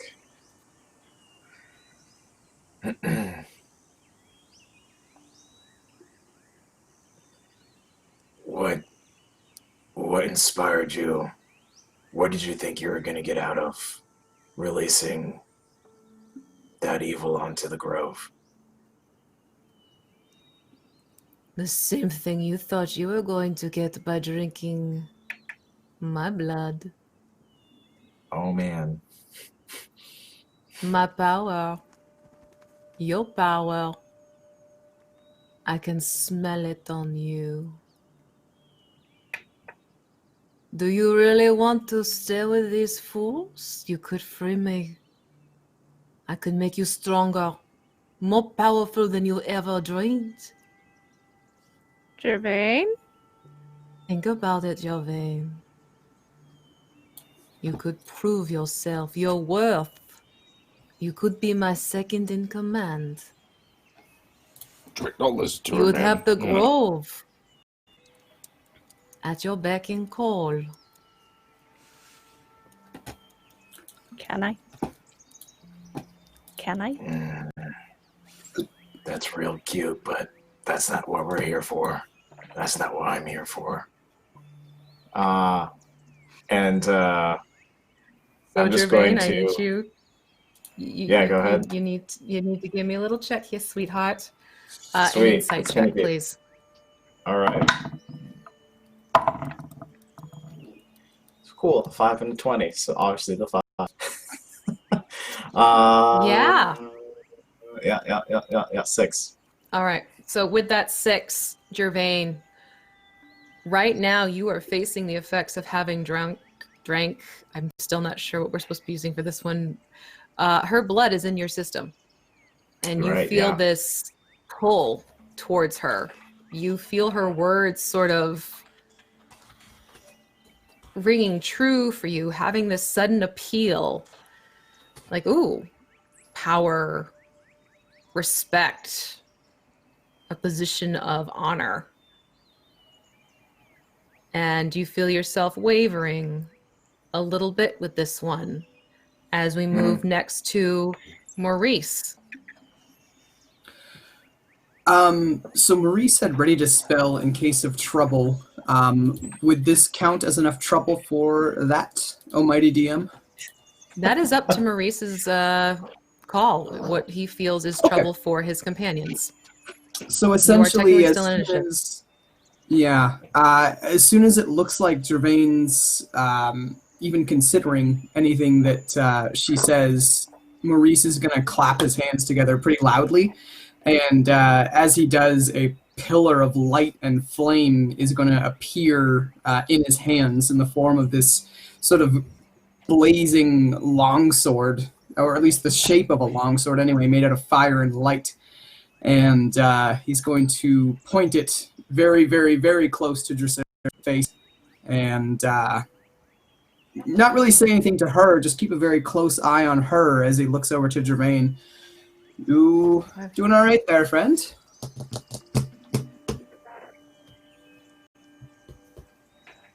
Am I allowed to respond, or are we just rolling? It's a free action. Go ahead. You're able to respond. Sure. Not feeling great. And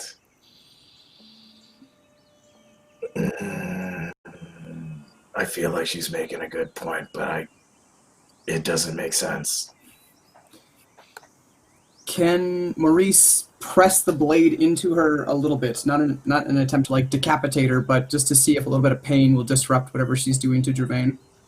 Yeah, there's still some residual HP left to her from the initial battle, so if you want to try and do some sort of attack to get her to learn her lessons sort of deal, go for it. Sounds good. So this will be non-lethal damage. He's not trying to kill her, but he is very much trying to dissuade her from trying to influence his friends here. Fair enough. 16 to hit. 16 just hits. Sweet. 12. Okay. So that's 12 fire damage and 7 radiant damage. And because she is, or at least I assume she's either an undead or an aberration, she'll have to do a wisdom saving throw or be frightened of me until the start of her next turn. Okay, well, let's take care of the wisdom factor. Well, she gets a dirty 20 on the wisdom. All right, but you do hear her screech in pain as you see your sword slice into her undead flesh, and the radiant especially leaves these raw welts along her body, even beyond the slice of where your blade had met her. And she just sort of glares at you.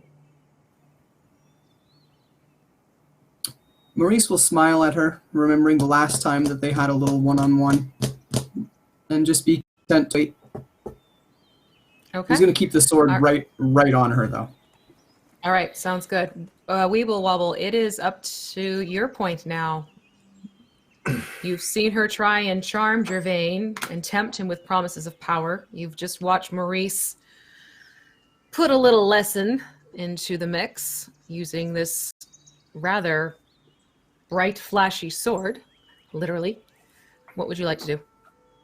I would like to touch this sword. No, I would like to use my expeditious retreat and just woof back out of the way of the lady who's clearly having some time right now, and let the group who also clearly having a time deal with their issues together. Okay, smart. You're getting away from the potentially chomping jaws should anything happen. All right, so Weeble is able to basically retreat and get away from chomping distance. Is there anything else Weeble Wobble would like to do? Or that's it? I think now that she's used the expeditious retreat as her bonus action to use that extra movement, I'll drop concentration on it, and I want to try and cast Zone of Truth on the vampire lady, or on that area around the vampire lady. So sure. Push the button. Sounds good. You create a magical zone that guards against deception in a 15-foot radius sphere centered on a point of your choice, which will be the vampire. Until the spell ends, the creature that enters the spell's area for the first time on a turn or starts a turn must make a charisma saving throw. On a failed save, the creature can't speak a deliberate lie while in the radius. You know whether each creature succeeds or fails on its saving throw. An affected creature is aware of the spell and thus can avoid answering questions to which it would normally respond with a lie. Such a creature can be evasive in its answers as long as it remains within the boundaries of the truth. Okay. So it's a charisma saving throw, and the save DC is 15. Okay, so I say for the sake of flavor. Do it at the start of turns, if you'd like, or do everyone now? I was going to say, let's do one now because the whole first time, well, this is her first time in it, she got a 19. Okay, so she succeeds, and I know.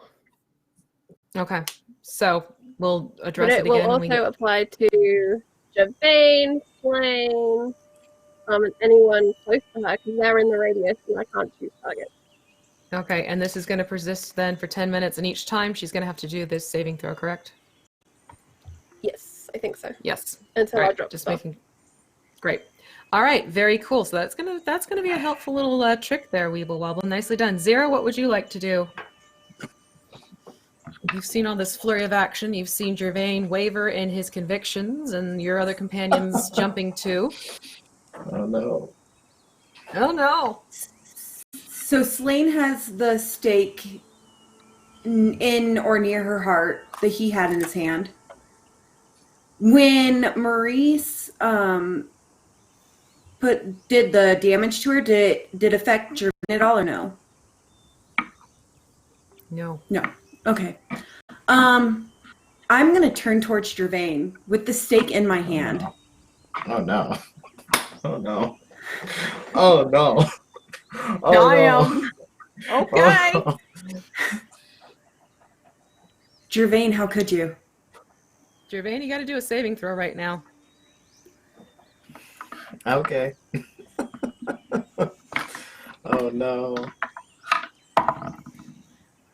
Oh, this just got real interesting. Saving throw for what? I need a saving throw for something. Charisma. What is it in? Yeah. What's 8. your? Oh, you have to tell the truth. Oh, that's what I was rolling. Yep, Cool. because you're in the zone of truth. Okay. High-based scores. All right. Well, what I was thinking was, I'm tired of people making pacts, people were meeting with other entities, and I was trying to make a pact with myself that I was going to get strong enough to make sure that everyone, or at least you, can leave the Margreave. So that's what I was thinking. All right. So Gervain answers that particular question truthfully in terms of what he was thinking. That's going to bring us back up to Slain. Wow. Wow. So, are the shackles secure on her? Because The shackles are. Yeah, you put the shackles on her. Mhm. So she does have, the silver shackles around everything as you were instructed. Okay. It's not that they're attached to anything though, except for, she's paralyzed right now thanks to that stake, and she is shackled. Okay. Actually, in that case, I'm going to try to secure them myself, just in case. Still stick close, but he's basically there to tend the stake and shackles. Okay. And that's what he's going to name his tavern when this is all over. That sounds glorious. The stake and shackles. Yeah. There's a place in LA that probably does both of those things. Yeah. Okay, so why don't you give me a how do you want to secure these? What do you have in mind, Slain, for this? Well, if I don't have to hold on to the stake, if the stake is secure already, then he's just going to gather them up and either wrap them around whatever. If there's a table that she's on, or she's just on the floor. She's on the floor. Why don't you give me a Okay. perception check, or All right. quick little perception check? We're not quite in full Sure. combat mode, so there's time for a quick glance around. 16. 16. All right. So you see, as you quickly look around, realizing that the shackles are floating around free, there's actually a large hook in the wall. Yeah, let's go do So that. you could drape them over this hook and make sure she's definitely secured. Yeah, I'll do that. All right. And then if it takes longer to turn, Okay. then All right. So it takes your turn to get that hook, get the chains to the shackles up and over the hook. There's the word process I want. So that'll basically take up your turn, which brings us back to Aol. You can ask your question. She is also primed and ready to have to check because she's still in this zone of truth.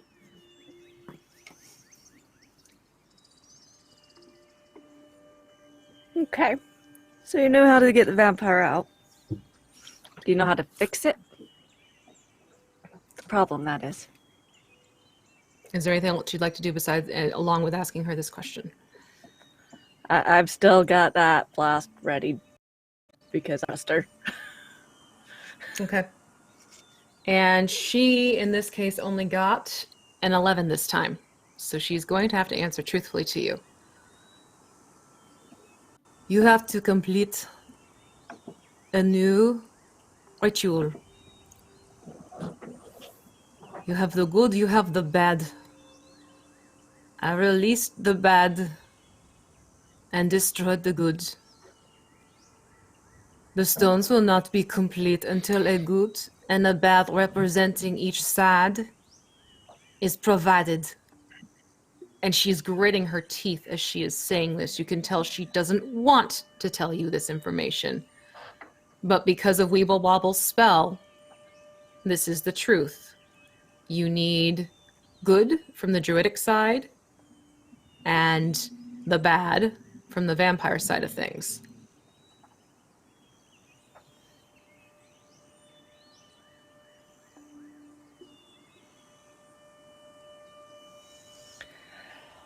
Okay. So you happy with that for your... I think so. Yeah. Okay. And she can't do much of anything outside of answer that question truthfully, and that's going to now take us to Gervain. Because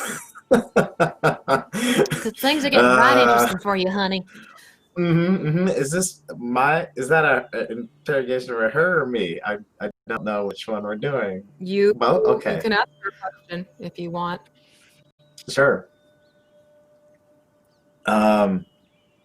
So what I heard her say was that it has to be something bad, a bad druid thing, and a good vampire thing, or opposite of that? Flip that around. You want good druid. The good is the druidic influence, the bad is the vampiric influence. Got it. Now I hear it.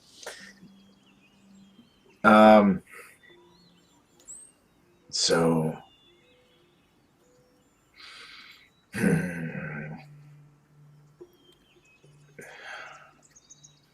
I honestly, Jan doesn't know what to do. He's still caught up in like whatever Zero just asked him. So he's okay. I don't have an action to hold. The only action I'll do is hold my action to attack the vampire if she gets like loose again. That's the only thing that Gervain can focus on at the moment. That's fair. And she's looking to you, and she's just, this seductive smile plays across her face as she tries to make eye contact with you. Once again, focused on the fact that you have her blood coursing through your system at the moment. And she also knows you did not share this with your companions. She heard your response as they did as well. So she just has this knowing grin as she looks at you.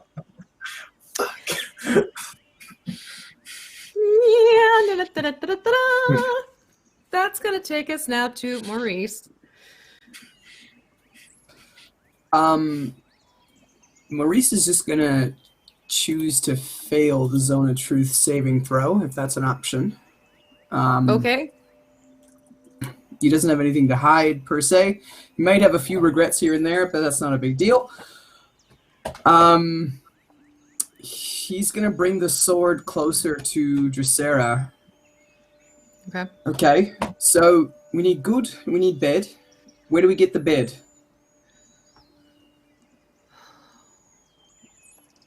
You've already... It's still carrying through for his question since she's already failed this. You've already killed off the original vampire. Though honestly, there was no way around that because of my foolishness. I am her progeny. I am her progeny. You will need me for part of it. And she sneers at you.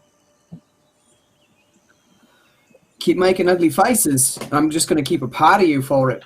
And he's going to smile at her. Okay. So are you good with that one, Maurice?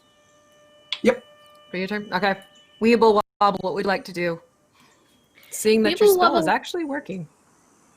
He's kind of watching everybody, and she shuffles her way a little way forward into the room, and she asks, "What do you hope your fortune is here?" to the vampire lady.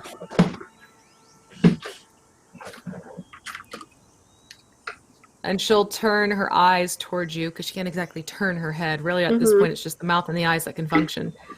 So her eyes pivot towards you, Weeble. And again, it's this, she doesn't want to give this away, but she has to. She can choose not to speak, B, if you want. Oh, she can choose? Yeah, she can but choose not she to failed speak. this, even though she failed to? Okay. Yep. No, you kind of got in a tight spot. I'm going to have her... That you either kill me and get this over with, or that I can take over the growth.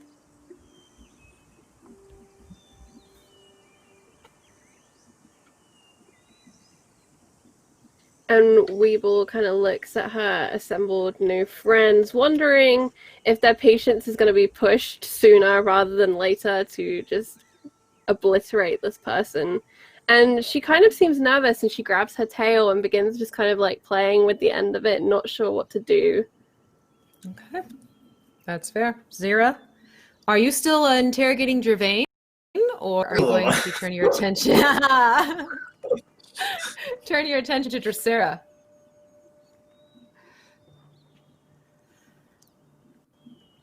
Oh, muted. It's muted, sweetie. I feel like we've gotten all the information we need. And I'm raging, and I don't want to do anything the party doesn't want me to, but I'm not a barbarian and I'm raging. I'm like shaking with being angry, and I think I'm just going to slam my hand down on the back of the stake that Slane's been holding and just, that's enough, and just shut her up. Okay, but he's not holding it, so the stake is wide open, so you can absolutely... Well, that's what I do. Sure. So it's already in there. We're not doing it. We're not doing a sleight of hand. There's the word I'm looking for. So we're not looking at sleight of hand. You can either give me an athletics or let's just do athletics. Let's see if you're able to. I rolled a 1. You rolled a 1. Ooh. I All right, accidentally just so- punched her. Yeah, okay, yeah, that works. So in your anger, you go to try and shove the stake further into her body, but you end up just sort of punching around about the area where Maurice has done some damage. So she, cringes and winces a little bit, but it wasn't against the stake as you had hoped. Brings us back up to Slane. Is there any other information you want to try and gain from her? You know now that in order to close the stones, you need the ritual to happen where you have vampiric and druidic combination, as was done she kind of confirmed so long ago. Yeah, she kind of confirmed a bit of what we knew about the ritual with her answer, at least for Slane's satisfaction. He's kind of curious why, but that she probably is just, I don't know, he might not even vocalize that. Does it look like you were trying to slam it in and then like turned it into a punch? Like, is it obvious that you're trying to shut her up? Yeah, I feel like it wasn't super graceful. Mm-mm. Sure. He'll go over there and attempt the same. Just, it's time to go back to sleep. He's going to try to stake her again. Nap time. And I'm drive going the to stake clearly be wrong about that. That's what I mean. I meant to do that. Yeah. Because we still need her, right? Like, we still need to have. We can't afford to have her turn into like a pile of ash or anything like that. Or You are correct. Yes. escape as a vaporous beast. All right. Especially, Yep. if Athletics. she's part of the ritual, like, we got to keep Exactly. Mhm. Yeah. You got to keep. It's 11. I love you. All right. With an 11, You are able to push the stake in a little bit further, and you see her jaw. As she's about to say something, it locks into place, and her eyes just glaze over. There's no longer that spark of light. Well, not life, but there's no longer that spark of malice that was there before.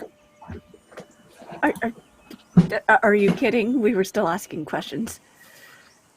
Oh, I thought we were done. Because I mean, we can just Because people are angry right now? No, that doesn't make us done just because we're angry. What else did we need? Yeah, what else do we need? Like, we knew what we need to do to seal this back up. And, But we already knew. We kind of already knew that was just confirmation. Especially that we're gonna need to use her, but we. Maybe there are just too many cooks in here trying to bake the pie. And I think a few of you need to go and talk to a few of you outside. And she's looking between Zara and Javane. No. That's a good point, I didn't know that you had her drink her blood, because that means that she could turn you, and you could have taken us out and freed her and all that other stuff, Okay, so we can deal with that in a moment. I'm gonna go ahead and try and just wiggle that thing out just enough so she can move again. Okay, so in Sure. this case, Everybody hand. She's still shackled. The shackles are now attached to that hook on the wall. You said We sleight of both hand. saw that look in her eye. Sleight of hand, yes, sleight of hand. 7, 8, 9, 11. Oh, 11. Okay, so with your 11, you are able to withdraw it back out as much as Slane had just pushed it in, and you see the eyes get their flash of light back into them, and the jaw work itself as she does this gasp in taking air.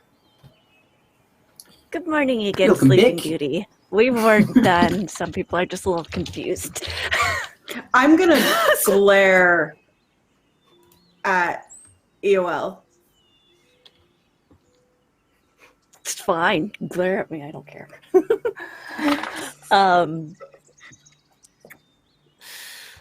This just got real interesting for party dynamic, folks. So Yep. Clearly, Zira's a little grumpy. So at least we've got confirmation on what we needed to complete that. Honestly, there was a part of me hoping that we didn't have to actually use you and that maybe something else could be done.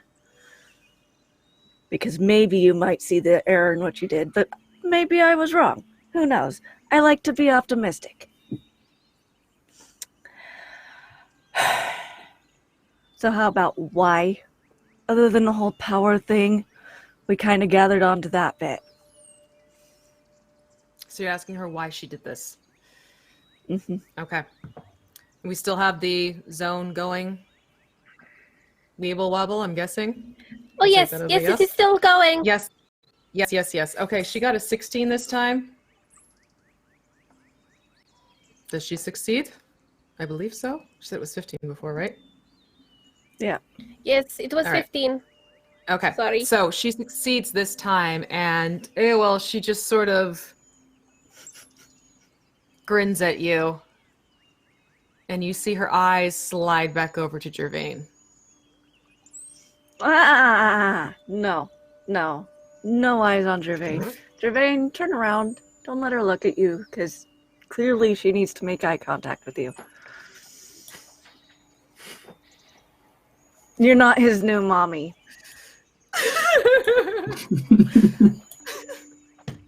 Damn it, Sky.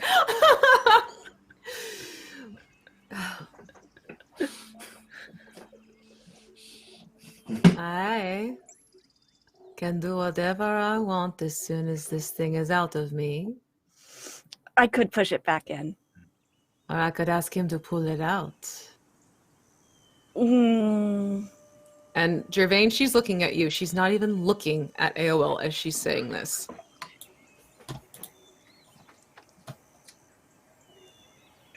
Do I need to do anything here? Do I need to roll? What am I doing? There's really not too much she can do here in terms of movement.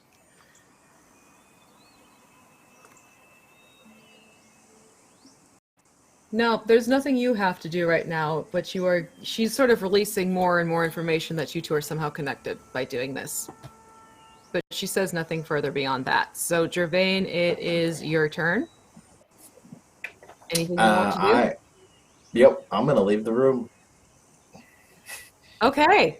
Gervain leaves the room, folks. Out the door, Gervain goes. Then that brings us to Maurice.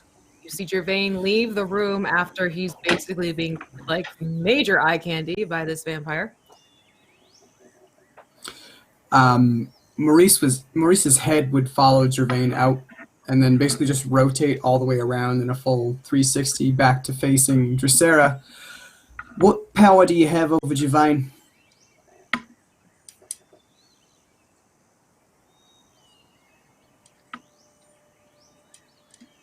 She's just going to grin at you. And her eyes look to you, then look to the door.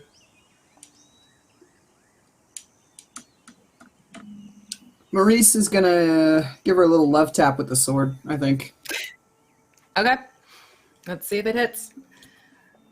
Not too many of those. Non-lethal. Non-lethal. Non-lethal. That doesn't work out at all. Doesn't That's work the out at wrong all? chat, that's why. That's not right. Oh, That's a 26 to hit. that's gonna hit. Yes, that will absolutely hit. Okay. Oh, wouldn't it be nice if we could do that in VMix though? That would be nice. So we're There we looking go. at 14 14 in fire, 7 radiant. 7 radiant. Okay, so with the 14 fire and the 7 with radiant, you see that some more damage is taken upon her body. Again, these burns and these welts are appearing from the slice marks of your lovely new toy. And then you see basically her eyes shut and her body slumps. She is unconscious.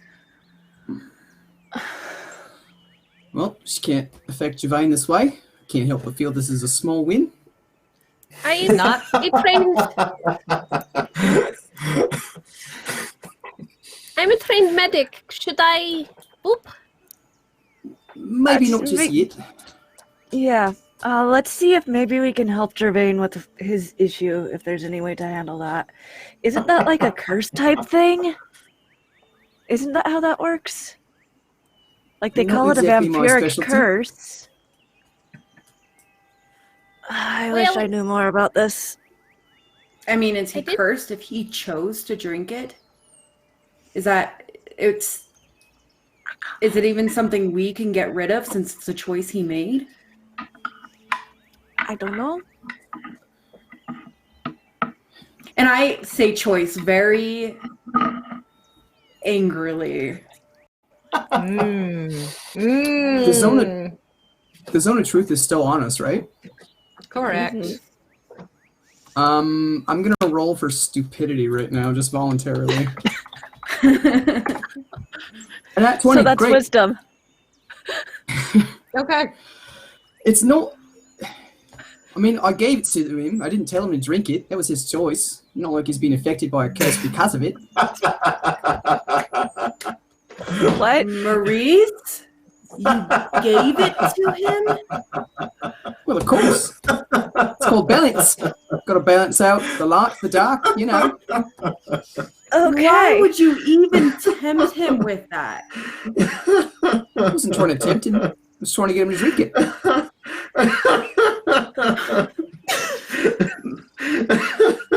What is going on here? Oh,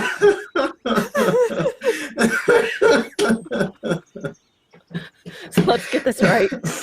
Maurice only heals NPCs. And we'll give party members vials of vampiric blood to drink. Yeah. Correct. Yeah.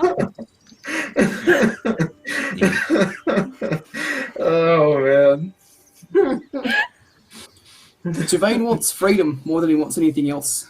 Something like this gives him the power to take that. And that's what I was trying to gift him. Of course, didn't go that way, but I had no way of knowing this was going to happen. Here we are now, dealing with it. Sure, you didn't have a way of dealing with this. I mean, and he's going to kind of like make like a throat-cutting gesture, but it's, one way dealing with it. Well, I can tell you all that Maurice is telling the truth about what Maurice believes. It helped. It's great. It's great. Okay. I don't know a lot about vampires in particular. I know a lot of stories about them, about how they like to creep into people's bedrooms and lurk and watch them sleep. And sometimes if they walk into sunshine, they glitter. I've never seen it for myself, but that is what I've been told. But I do know a few things about fate and fortunes, about blessings and curses. I could have a conversation with my little friends for a little while and see if I can do some... And she just wiggles her little rat folk fingers. But if you can do some, that'd be great. It won't solve the little black clouds problem. I think you'll need to do some more of the... And she gestures little talky hands. Because there are only so many things that magic can fix. It doesn't just fix people, And sometimes you need to understand why the person is not doing what you think they should do. I'm going to shove the steak in my pocket. And I'm you're really right. glad you didn't say me. You're right. It doesn't matter if you fix the curse. He made the choice, and I'm going to stomp out too.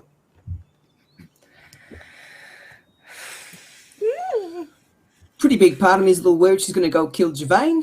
The rest of me thinks we should stay here. Just saying. This honesty's a little different. Getting used to it still. Yeah. It's good that Gervain is at least out of the room so that it can't, get us. We could attempt this again, if you want, once she comes back. But I think we should just put her back in the cairn. The thing with that is we still have to find the good to balance out with that. I thought we were going to use Bruce. You did not discuss that, actually. I thought that's what Mama had suggested. No, Mama was talking about making another vine golem. Ah, okay. Who is Bruce? He is a vine troll skeleton. Tall guy, pretty skinny, not a lot of meat on him. Yeah. I think I met Bruce once. Possible. Might have seen him around here. Yeah. That's what I thought. Or she was going to make the sacrifice. There was a lot of talk about who would do it. But I thought we had options at least. Zone of truth, and I chose to feel it. Yeah, I'm not gonna lie to you guys. I'm hoping I can find a way to make myself explode in place of any of you. But in the meantime, Weeble, if you're going to talk to your friends, what about me and you? Take a step aside and we communally talk to our friends. Because between the two of us, that's like 7 friends. Maurice, if you just wanted me to introduce you to friends, you should have just asked. And she'll come over and kind of grab onto your wrist if you'll let her kind of hop and reach for it. Because I seem to remember you're quite tall. This form has like freakishly long arms that are like down past his knees for the hands, so you're good to go. Okay. All right, so she kind of grabs on and she'll go towards the exit and then be like, wait, Sierra's not that way. Is there another? Oh no, this is a jail cell. How about this corner? She'll take you to a corner away from the vampire. As soon as we get out of this range of the zone of truth, Maurice is just going to be like, oh no. And then just All right. So we have Weeble Wobble and Maurice working on trying to figure out what they can do for Gervain. Aowil and Slain, you're left in this cell with the... she is lifeless because she's already a vampire, but with the right now. unconscious body. It's going to be a little while before you can start questioning her again, especially because she has that stake that's still kind of not quite, fully in the heart, but still in the body. Yeah. So do you leave her in that state with the shackles and everything on and also head out? It sounds like now's a No. good time to make sure she's really staked if we're going to leave her. Yeah, let's make sure she's secured down so she can't move again. Yeah. Once we've done that, I think she might come back to being able to talk faster if we actually take the arrow out a bit further. But we'll want to stay close enough so that the second she starts moving, we can push it back in. Yeah. Okay, Yeah. so you're going to, I want to make sure I'm understanding this. You're going to remove the stake to allow her body to regenerate enough to heal her up to question her again. Yes, but only after we've made sure the shackles are more secure and that she's not going to be able to just like, if we can't get it in fast enough, just be like, we're going to strangle. No. Okay, so this is how we're going to kind of leave things. We leave it where we have Maurice and Weeble Wobble preparing things. Gervain, as you are standing out of the room, you hear the familiar footsteps of Zira coming up behind you. And as you turn, you see the look upon her face. Aowil and Slain, you remove the stake completely and stand in anticipation, waiting to see what happens to Dracera now that she is freed of the stake in her heart, but she is still secured with the silver shackles upon her arms and all of her legs. And we'll come back to it next time to figure out what happens between our Holy Crow soap opera. I gotta tell you, this is not the way I saw the interrogation going at all. It's that zone of truth, I tell you. Gotta love Zone of Truth. Gotta love Zone of Truth. This was fantastic. This is why I love playing with all of you, because you just toss things into the mix that make it even more entertaining and dynamic. So what I'm going to do is I'm going to go back around. Please tell us who you are, where we can find you, and what you enjoyed about this evening before we say our goodbyes until, well, hopefully next week. I'll check with you guys, make sure everyone's good for that. So hopefully back next week to find out how this is all going to work out. Because once again, they've divided and conquered on me. So, it's what happens. Oh, Dead Aussie Gamer, thank you so much for raiding. We're kind of wrapping things up, but thank you for joining us. So, Jesse, let's start with you, my dear. My name is Jesse / @Jesse Neon. I am playing the fantastic Maurice, the Pantheist Priest Cleric. His current new domain is Ocean Domain, and I have a little bit of regret choosing a Kiwi accent because that's not very threatening, but the new spells are pretty sweet. You can find me on Twitter @Jesse Neon, and I wrote a book called The Grave Robber's Sword, and you can buy it, which you should. Excellent. Favorite part of the game tonight? Or something you... Mother flippin' Zone of Truth. It's, yeah.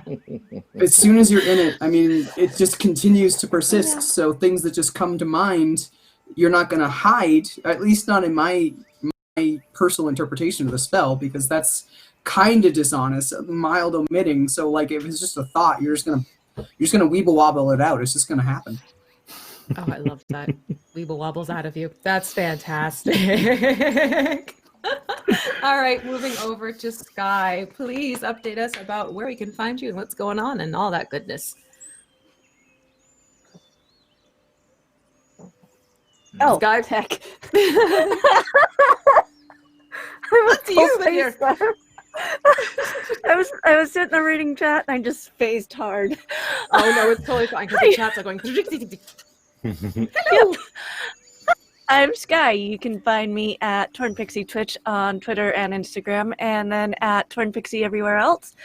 I don't have a whole lot that I've been doing lately between school and work. I do got some TikTok stuff I do on occasion, and maybe I rage over social stuff on Twitter still. Favorite part? It's got to be that entire bit with the whole drink a vial of vampire blood. Oh, hey, but I gave it to him. But hey, how dare you? That yes. So yeah, the drama. Yeah. I'm trying to read the name. Ikame Blackmoon has given us a list of names to consider for our soap opera, which I think is fantastic. So I'm gonna have to tweet that one later on because that's a thumb up. So thank you for that one, and let's move over to Slain as played by Jim. Yeah. So I am Jim, yes, as you know, and mostly still doing videos on YouTube.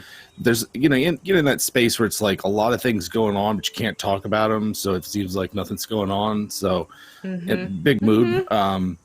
I love that everybody freaked out about the Pumpkin Jack, and even though now everybody else is all drinking vials of vampire blood and facilitating vials of blood, and now we're torturing people. It's real D&D at that point, So, that's my favorite part this evening. Yeah.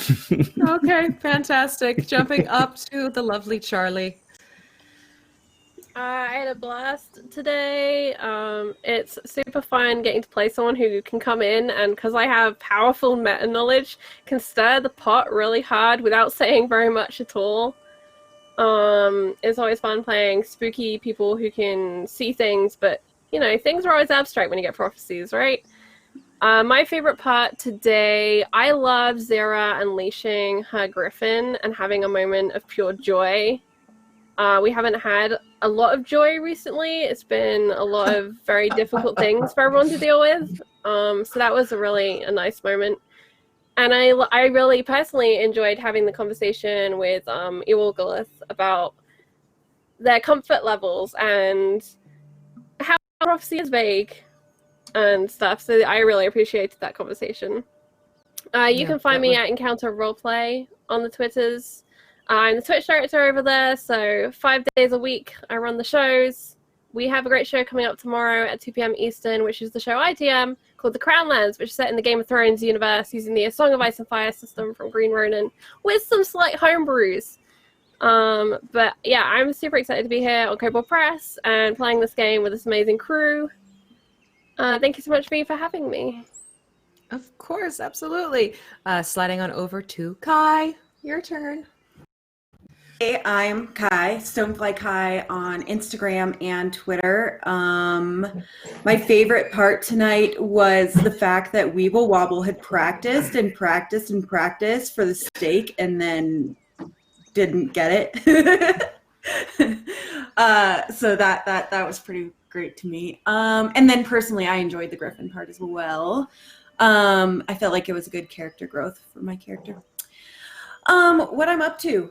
Faeforged Academy. We did new episodes today, so we have new episodes coming out every Friday. And that is it. All right, very cool. And last but certainly not least, our vampire, vial of blood drinking Gervain. Hi, my name is Michael Sinclair II. I'm an edgy boy. Anyway, you can find me Michael Crits everywhere, essentially. And yeah, my favorite part of the session was that little moment between Zera and Gervain before we went and interrogated when things were nice, before I went and effed everything up. That was really cool.